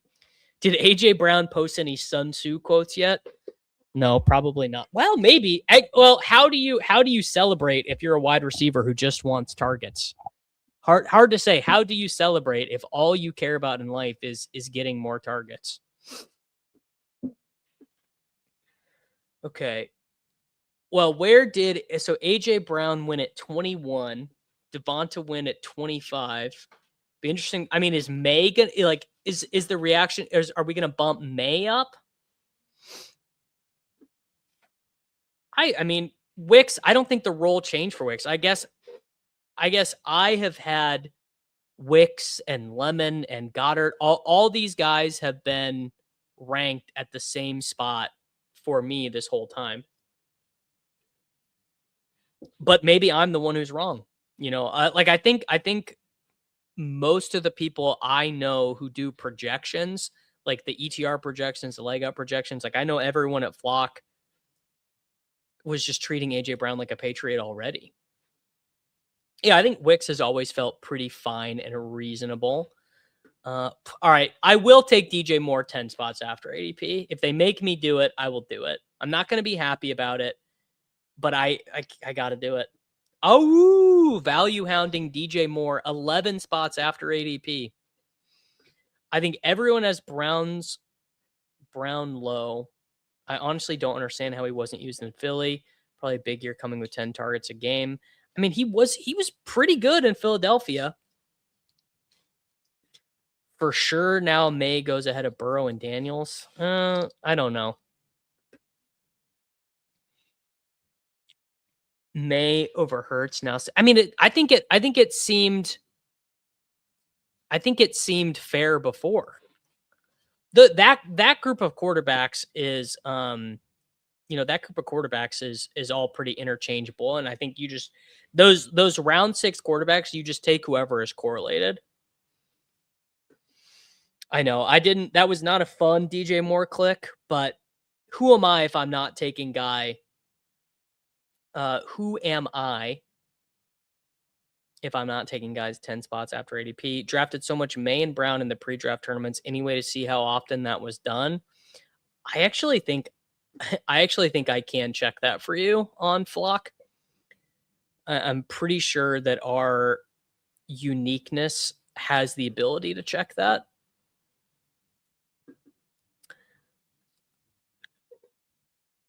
All right. So if I pick the slate, so I can do 20 pre-draft. All right, this is going to take me a second. So let me make this pick first. This draft is flying. May and Brown is more common than Hurts and Brown. Oh, for sure. Yeah, that's for sure. I will not be taking Joe Burrow here. See, this is so annoying. Well, should I take? No, I can't take Joe Burrow. I will take. Well, maybe I will. Joe Burrow, Chase Brown stack. I mean, there's all these wide receivers here absolutely stink. And I need a wide receiver anyway. Or I need a quarterback anyway. And I'm either going to have to take a quarterback with this pick or the next pick. I guess I actually don't mind Brian Thomas. Dude, you got to take Mekhi Lemon here. I'm taking Brian Thomas Jr. Dude, AJ Brown got traded. You got to take Mekhi Lemon. Fair ADP for Dubs. I think I've got him like 130. That feels about fair. What does this mean for Kayshon Boutte? I don't think I've taken Kayshon Boutte once in fantasy football. Okay. I've got the slate selected. I would maybe need to ask Joe. Okay, here. If I do the uniqueness and then I sort by, I'll tell you what. There is a way to look that up, but I don't know how to look up the combined ownership. Hunter Henry stonks up. Sure. Austin Hooper stonks up. Eli Reardon stonks up. I don't even think Austin Hooper's on the team anymore. I don't think that Kayshon Boutte has much of a market in the NFL, honestly. He's not a very good player. The protecting the integrity of the contest, bros. Did I miss it? Did I miss an integrity protector? No, Joe Burrow's still there. The integrity of this contest is ruined. The integrity of the draft. No, come on. Be serious. That's very funny, though, that Joe Burrow is still there. So what? I guess the Chase drafter just had to get Tony Pollard. He really was trusting Bill Huff and Sam Watts. Oh, I'm ruining it. Dude, the Chase guy just passed on him. What is the guy doing? What is that guy doing? That is crazy. That is insane what that guy just did. Did you guys see this?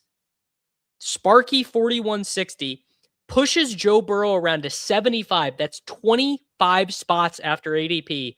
He passes on him, and the guy after him snap takes him. What did we just see? What was that? What? Did he think he was going to protect? Did he think he was going to push him again?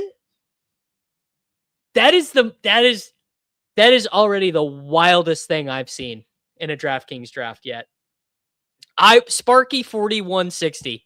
If you're out there, what was that, dude? You just took Godwin 15 spots ahead of ADP. Why? For what?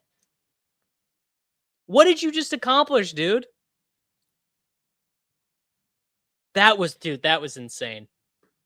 I love DraftKings drafts. I did not move Lemon up my rankings very much, actually at all. I did not move him in my rankings at all. I'm open to doing it. If someone would like to make a convincing, because I already had Lemon ahead of ADP, so if someone would like to make a convincing argument to move Lemon up, I'm all ears. The 4-hole, dude, if the 4-hole does not get Mike Gesicki and Samaj P. Ryan in this draft, fantasy football is over. Promo code on DraftKings is Matek, MATTEK. So if you sign up on DraftKings, make sure that you use promo code Matek, and you can take part in Best Ball Summer over there. Goes for all of you. If any of you guys are not on DraftKings yet, get yourself a little sign-up bonus. Get yourself some tickets to play on DraftKings. Clearly going for the big Joe Flacco. Yeah, he's got to get Flacco. All right, CMC. Dude, I cannot stop laughing at this guy. What a team. CMC, Chase Brown, Jeremiah Love. I can't drop the baby here. I have some big ADP values. Tet, DJ Moore, BTJ, and Tucker Kraft. I guess Purdy is a stack. Love is a stack. This might be a Mahomes backstack team, actually. Does DK move up to the 1-2 turn? DK who? DK, do you mean AJ Brown? Yeah, the gap from Warren to Kraft in this one is crazy. Warren went at 46 for no reason to Sparky. Jaden Reed kind of fire here. Jaden Reed actually is a really good pick here. Purdy might make the most sense because I can't trust these guys behind me. I don't know what Sparky's going to do back there. But I do need wide receiver points are pretty important. I'm gonna risk it.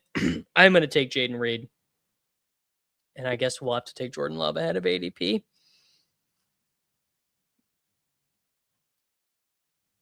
I can't get AJ Brown to the 1-2 turn, but hey, I could be whatever. First round wide receiver talent on offense. It supports 2 wide receivers very well. Whenever the offensive coordinator isn't Kevin Patullo, hey, real. And Jalen Hurts is much better than people think too.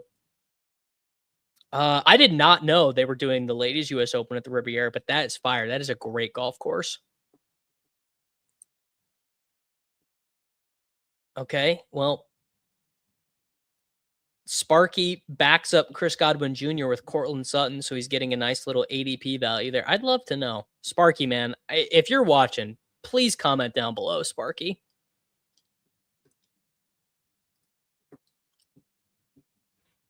They're playing the Olympics at the Riv. That's fire. The Olympics, I feel like they have they could do whatever. Like they could play Pinehurst #2. They could play Pebble. They could play anywhere.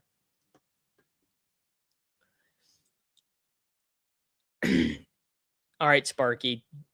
Jared Goff. He's got unstacked, uncorrelated Jared Goff. Purdy went to Bill Huff. Man, I'm okay. Well, quarterback is probably not going to work out for me here. I feel like I have to take Jordan Love just for the correlation stuff. Feels like it has to be done, but maybe not. Well, are any of these jabronis behind me? I might. We're gonna try and do something dangerous. I'm gonna take Mahomes, and I'm gonna press my luck on Jordan Love because I've got Mac Nova behind me. I've got Shady behind me. I've got Ross and M. Sean behind me. These guys, I think, all know ball, and I don't think they're gonna take. I don't think they're gonna take him. I don't know. Maybe I should move. Do you guys think I should move AJ Brown up? I tell you what, I actually am going to move him up my dynasty rankings. That which I am going to do. I'm going to move AJ Brown up because I had him pretty low. Yeah, I'm going to move AJ Brown up into this tier right here. I'm going to put him because he is older, but I'm going to adjust that. I'm going to publish that. I don't know, man. I don't want to, I guess I'm going to put him at 26. 26 above Drake London? Above Drake London for AJ Brown? Are you guys taking him that high? I don't know, dude. I mean, hey, I'm always, the thing with rankings is rankings are always relative to the market. So if the market if the market is going to be that far divorced from me, I mean, I don't want to have this crazy off market opinion on AJ Brown. I like, all right, okay. I'm never taking Tua's wide receiver 1 over Drake May's more talented wide receiver 1. London all day. London over Nico over AJ Brown. Well, I mean, I can wait 12 hours to draft, but there are people who are flock subscribers who are ranking. Dang, dude. Niners the greatest. All right, he's got Watson. Fair is fair. Fair is fair.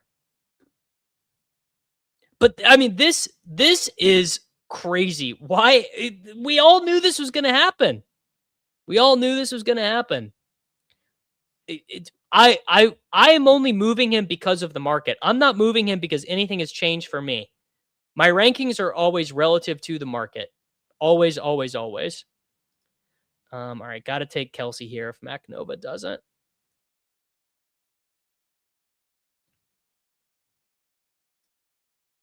Kelsey, bang. All right, McCaffrey, Chase Brown, Jeremiah Love, Tet, DJ Moore, BTJ, Tucker Kraft, Jaden Reed, Mahomes, Travis Kelsey. It's a shame DK doesn't let you label drafts because I'm more emotionally invested in this pod than it will be in any of the 555s. Hey, Shady, I can label this because I can save this draft board, so I can label it and we can come back. I will remember my Tucker Kraft, Jaden Reed, Mahomes, Kelsey team. This will probably be it. This will probably be the last one, I'm thinking. Oh, tough. Well, what should we do? I mean, these 3 running backs are pretty good. I mean, is this... You guys think he's going up to London?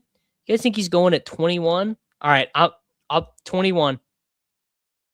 21. There we go. I can't go any higher than that. I can't go any higher than Drake London. How quickly do you think the other wide receiver free agents get signed? It feels like after June 1st, the dominoes were always going to start to fall. Yeah. Feels like that is probably the way she goes. Yeah, I agree. Pickens versus AJ Brown is pretty tough. I agree. That one feels like 6 of one, half dozen of the other. All right, this one is also gonna be another kind of weird one, but I'm gonna take Malik Willis. I like the Willis Mahomes tandem. Get your early season production while Mahomes ramps up. There we go. I'm still taking Nico and Pickens ahead of him, which probably means I won't get any. I mean, I don't ever want to have a season where I'm too light on AJ Brown. He's always been a player I love, I'm very high on his talent in general. But this is honestly, it's just driving me completely insane that something that we all knew was going to happen. It's just driving me insane that I'm even having to react to it. Like Stephon Diggs going up 40 spots whenever he signs is going to be insane. What's the point? Stephon Diggs is not going to play football. He was 12th in the NFL in yards per route run last year. We all know he's going to sign. I mean, I guess he could sign with the Chiefs. He could sign with the Rams. He could sign with the Chargers, like whatever. We all know Debo's going to sign. Oh, Brandon Ayuk is a Commander. Who could have predicted Brandon Ayuk will be a Commander? Well, I don't know.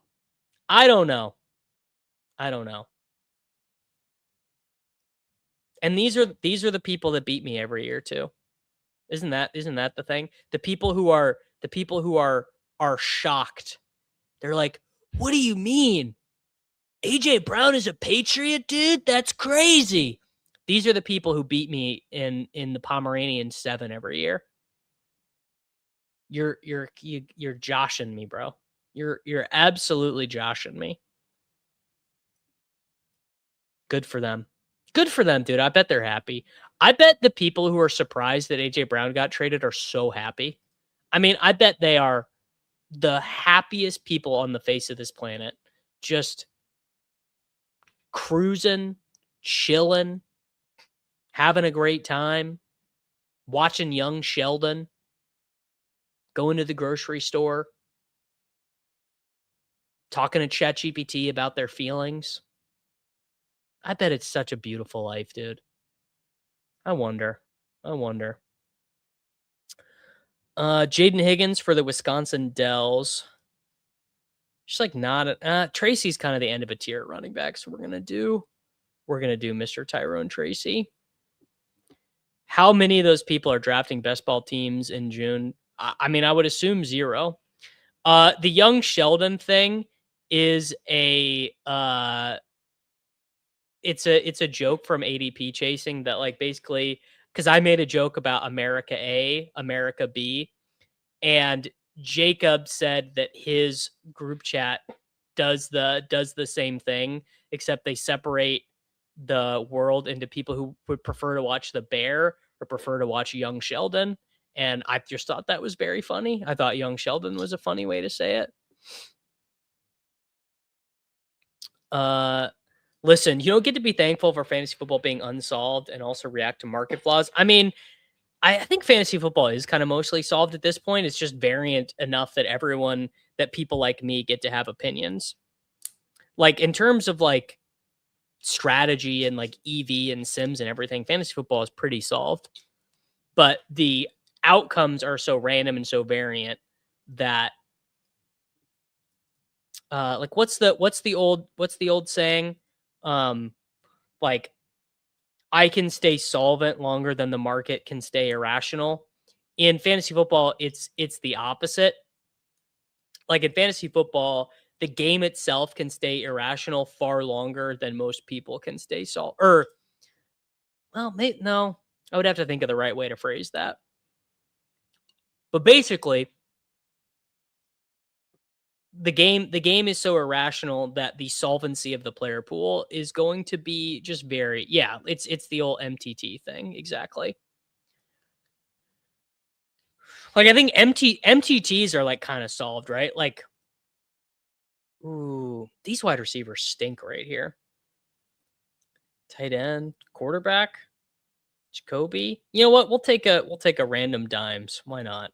I mean, get our third quarterback when I hate all the wide receivers.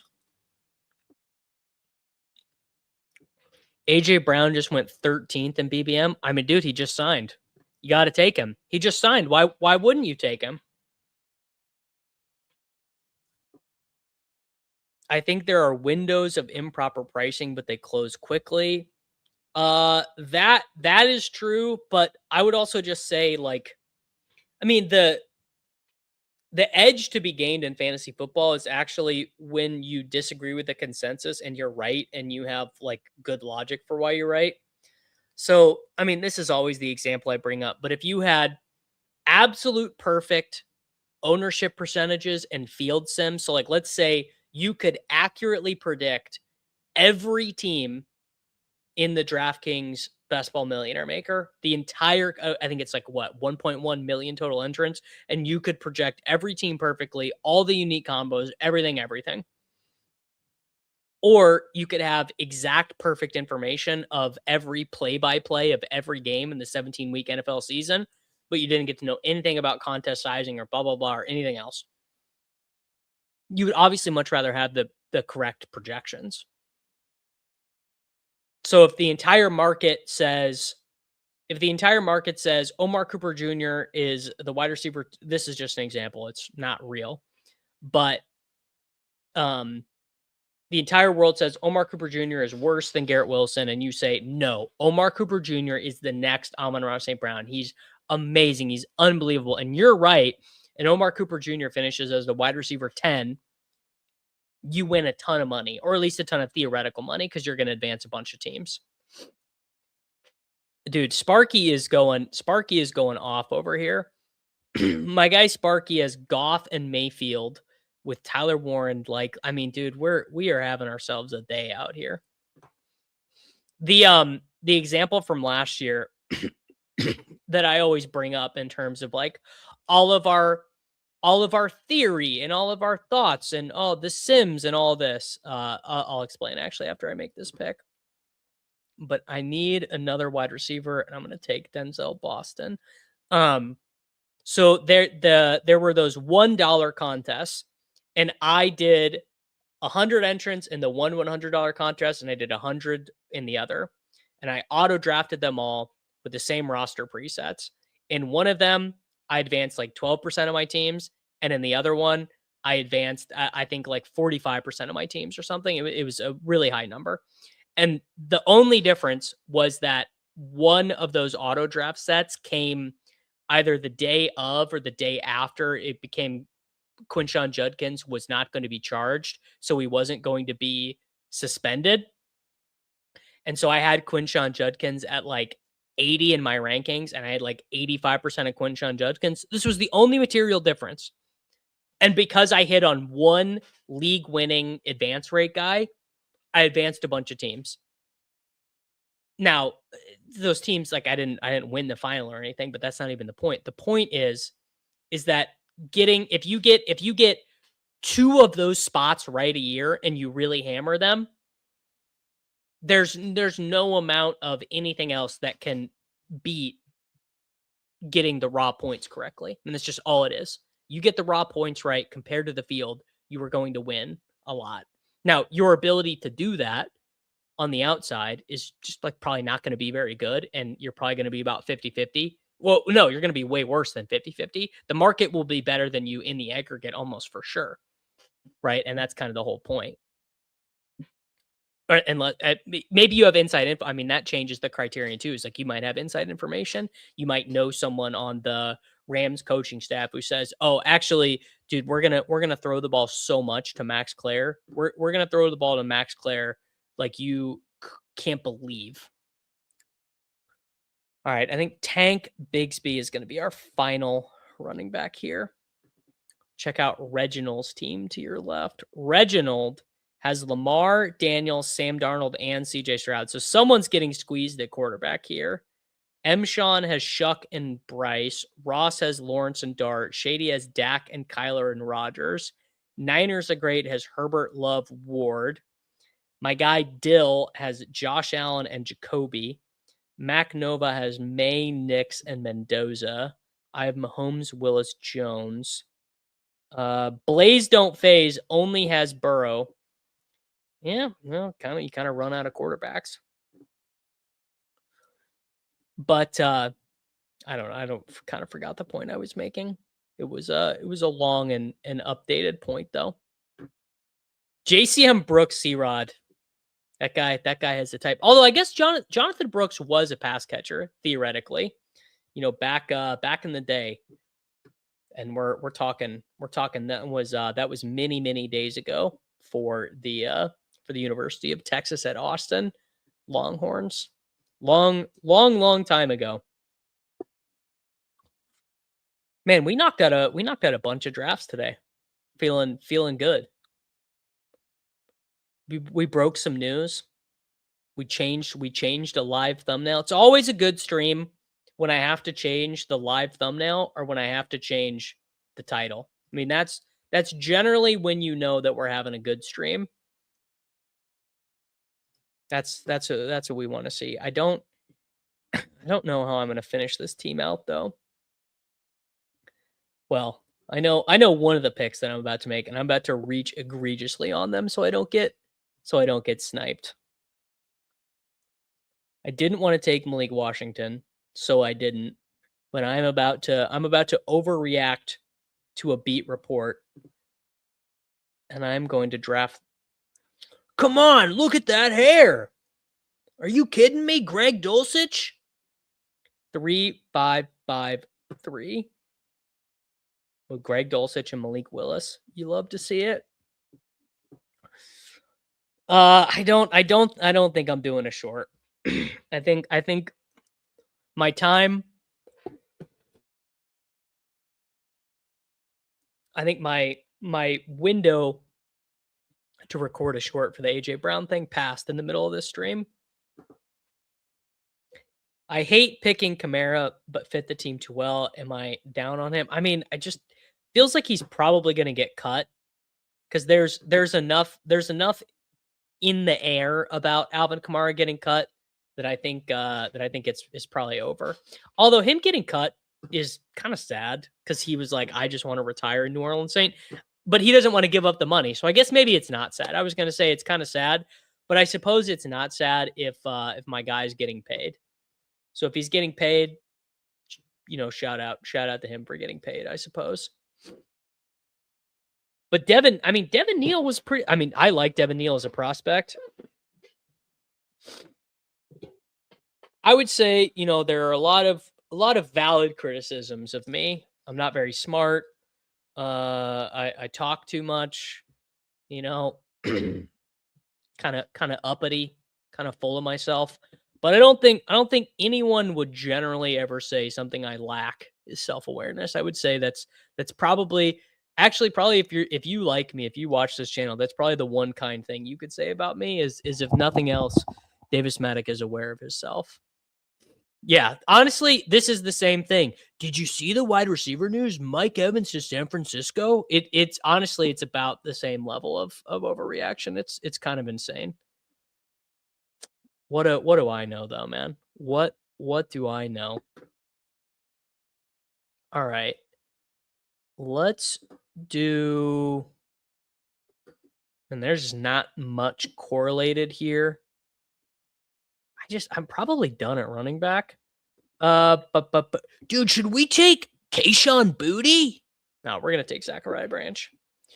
Dude, I gotta move Kayshon Boutte up my ranks, dude. AJ Brown got traded. Why would you not move Kayshon? Dude, he's gonna be the starting X wide receiver for Drake May. Come on, man. I can't watch Kayshon Boutte play another year. That much I can't do. I can't do another year of watching Kayshon Boutte. I can't listen to Buck St. Thomas.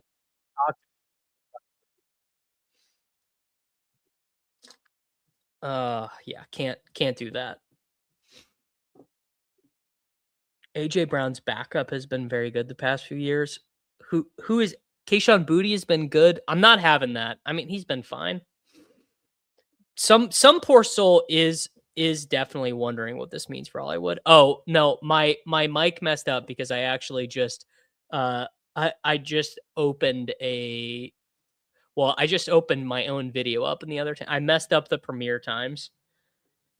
Classic me. This was supposed to premiere at 4, but it's premiering at 3:45, but it's my wide receiver rankings video. So that's going to be coming up right after this. The Myles Garrett trade is definitely the way bigger trade for fantasy football. That's true. Or not for fantasy football, just for real football. I can't believe it's finally done, and I can't believe the Rams are the team that did it. Why does my team never trade for anyone good? Every time the Kansas City Chiefs trade for someone, it's a dust ball. It's like, oh, the Kansas City Chiefs traded for Carlos Hyde. Is Boutte always open? I don't think that's true. I'm going on the record. I don't think it's true. I don't think Kayshon Boutte is always open. Eli Rareden's ready to be always open. That much for sure. Okay. We need to make another selection here. Probably a wide receiver. We have 3 quarterbacks. We have 5 running backs. We have 6 wide. This might be a 9th wide receiver team. Keon Coleman, kind of fun. Adonai Mitchell, who I already have 16% of, is always kind of fun. Kirk is not a good pick. Brazel, I do still like. I wish there was a late Colts wide receiver to take. Man, we are in Dust Ball City here. Cooper Kupp, honestly, you know what? I'm going to take Keon Coleman. It's also a week 17 thing. Week 17, Miami against Buffalo. That I really like, actually. All right, Keon Coleman, come on down. I hope everyone is enjoying their draft. Everyone's enjoying their friends and family draft here. Yeah, my team is busy DMing Drew Davenport to see if they know what's going on with Rashi. Howie trading for Wicks and not Booty is, I mean, it's such validation. Man, if Nick Westbrook-Akeen is draftable, I just don't want to live in that world, man. I can't do it. Kayshawn, my cousin, he's not good, man. And frankly, I am over predisposed to Kayshawn being bad because Buck likes him and Buck is the most annoying guy on earth. Is Ashton Dulin still on the team? If Ashton Dulin is still on the team, he's draftable. Indianapolis Colts depth chart. Oh, actually, thank you. Because there is a draftable Indianapolis Colts wide receiver. I don't know how this possibly slipped my mind.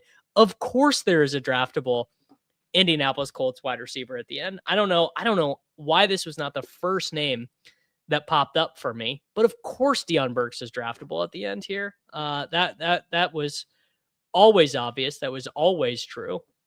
So that is exactly who we're going to take. JT needs to move up an ADP now. Week 17 versus the Browns is the nuts. Is it? It probably is. Okay. Deion Burks, I do have apparently only one team. I mean, that feels light. Feels light to only have one Deion Burks team.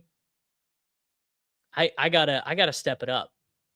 Can't be doing that. Can't only have one Deion Burks team. We are about to get our DK Millie winning team here. It would be very fun for it to happen in a room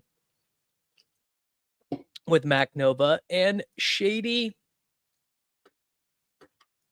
Deion Burks, come on down.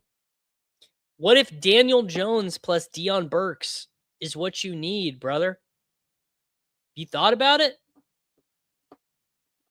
I don't believe I've slapped the Keandre Lambert-Smith button. I still have no idea what the Ty Simpson trade was. No clue on that. Don't understand it. Don't get it. Don't know what happened there. Why? Especially if you know that if this was on the table, if trading for Myles Garrett was on the table, it's even more nonsensical because you basically wasted 2 years of production for your first round pick, and then you're going to waste it again. I mean, it's just insane. So a reminder, guys, after this draft, you are going to be forwarded to the Maddock Fantasy Football channel, top 50 wide receiver fantasy football rankings and tiers. Hope you guys check that out. Hope you guys subscribe to that channel. I hope you guys like this video. Hope you guys subscribe to the Davis Maddock YouTube channel. Hope you guys check out flockfantasy.com. Sign up over there using code Davis and head on over to DraftKings. Sign up using code Maddock over on DraftKings. And after I make this final selection of Tyquan Thornton, I'm going to get out of here. We're going to go watch that video together. And guys, I'll be back with all of you tomorrow.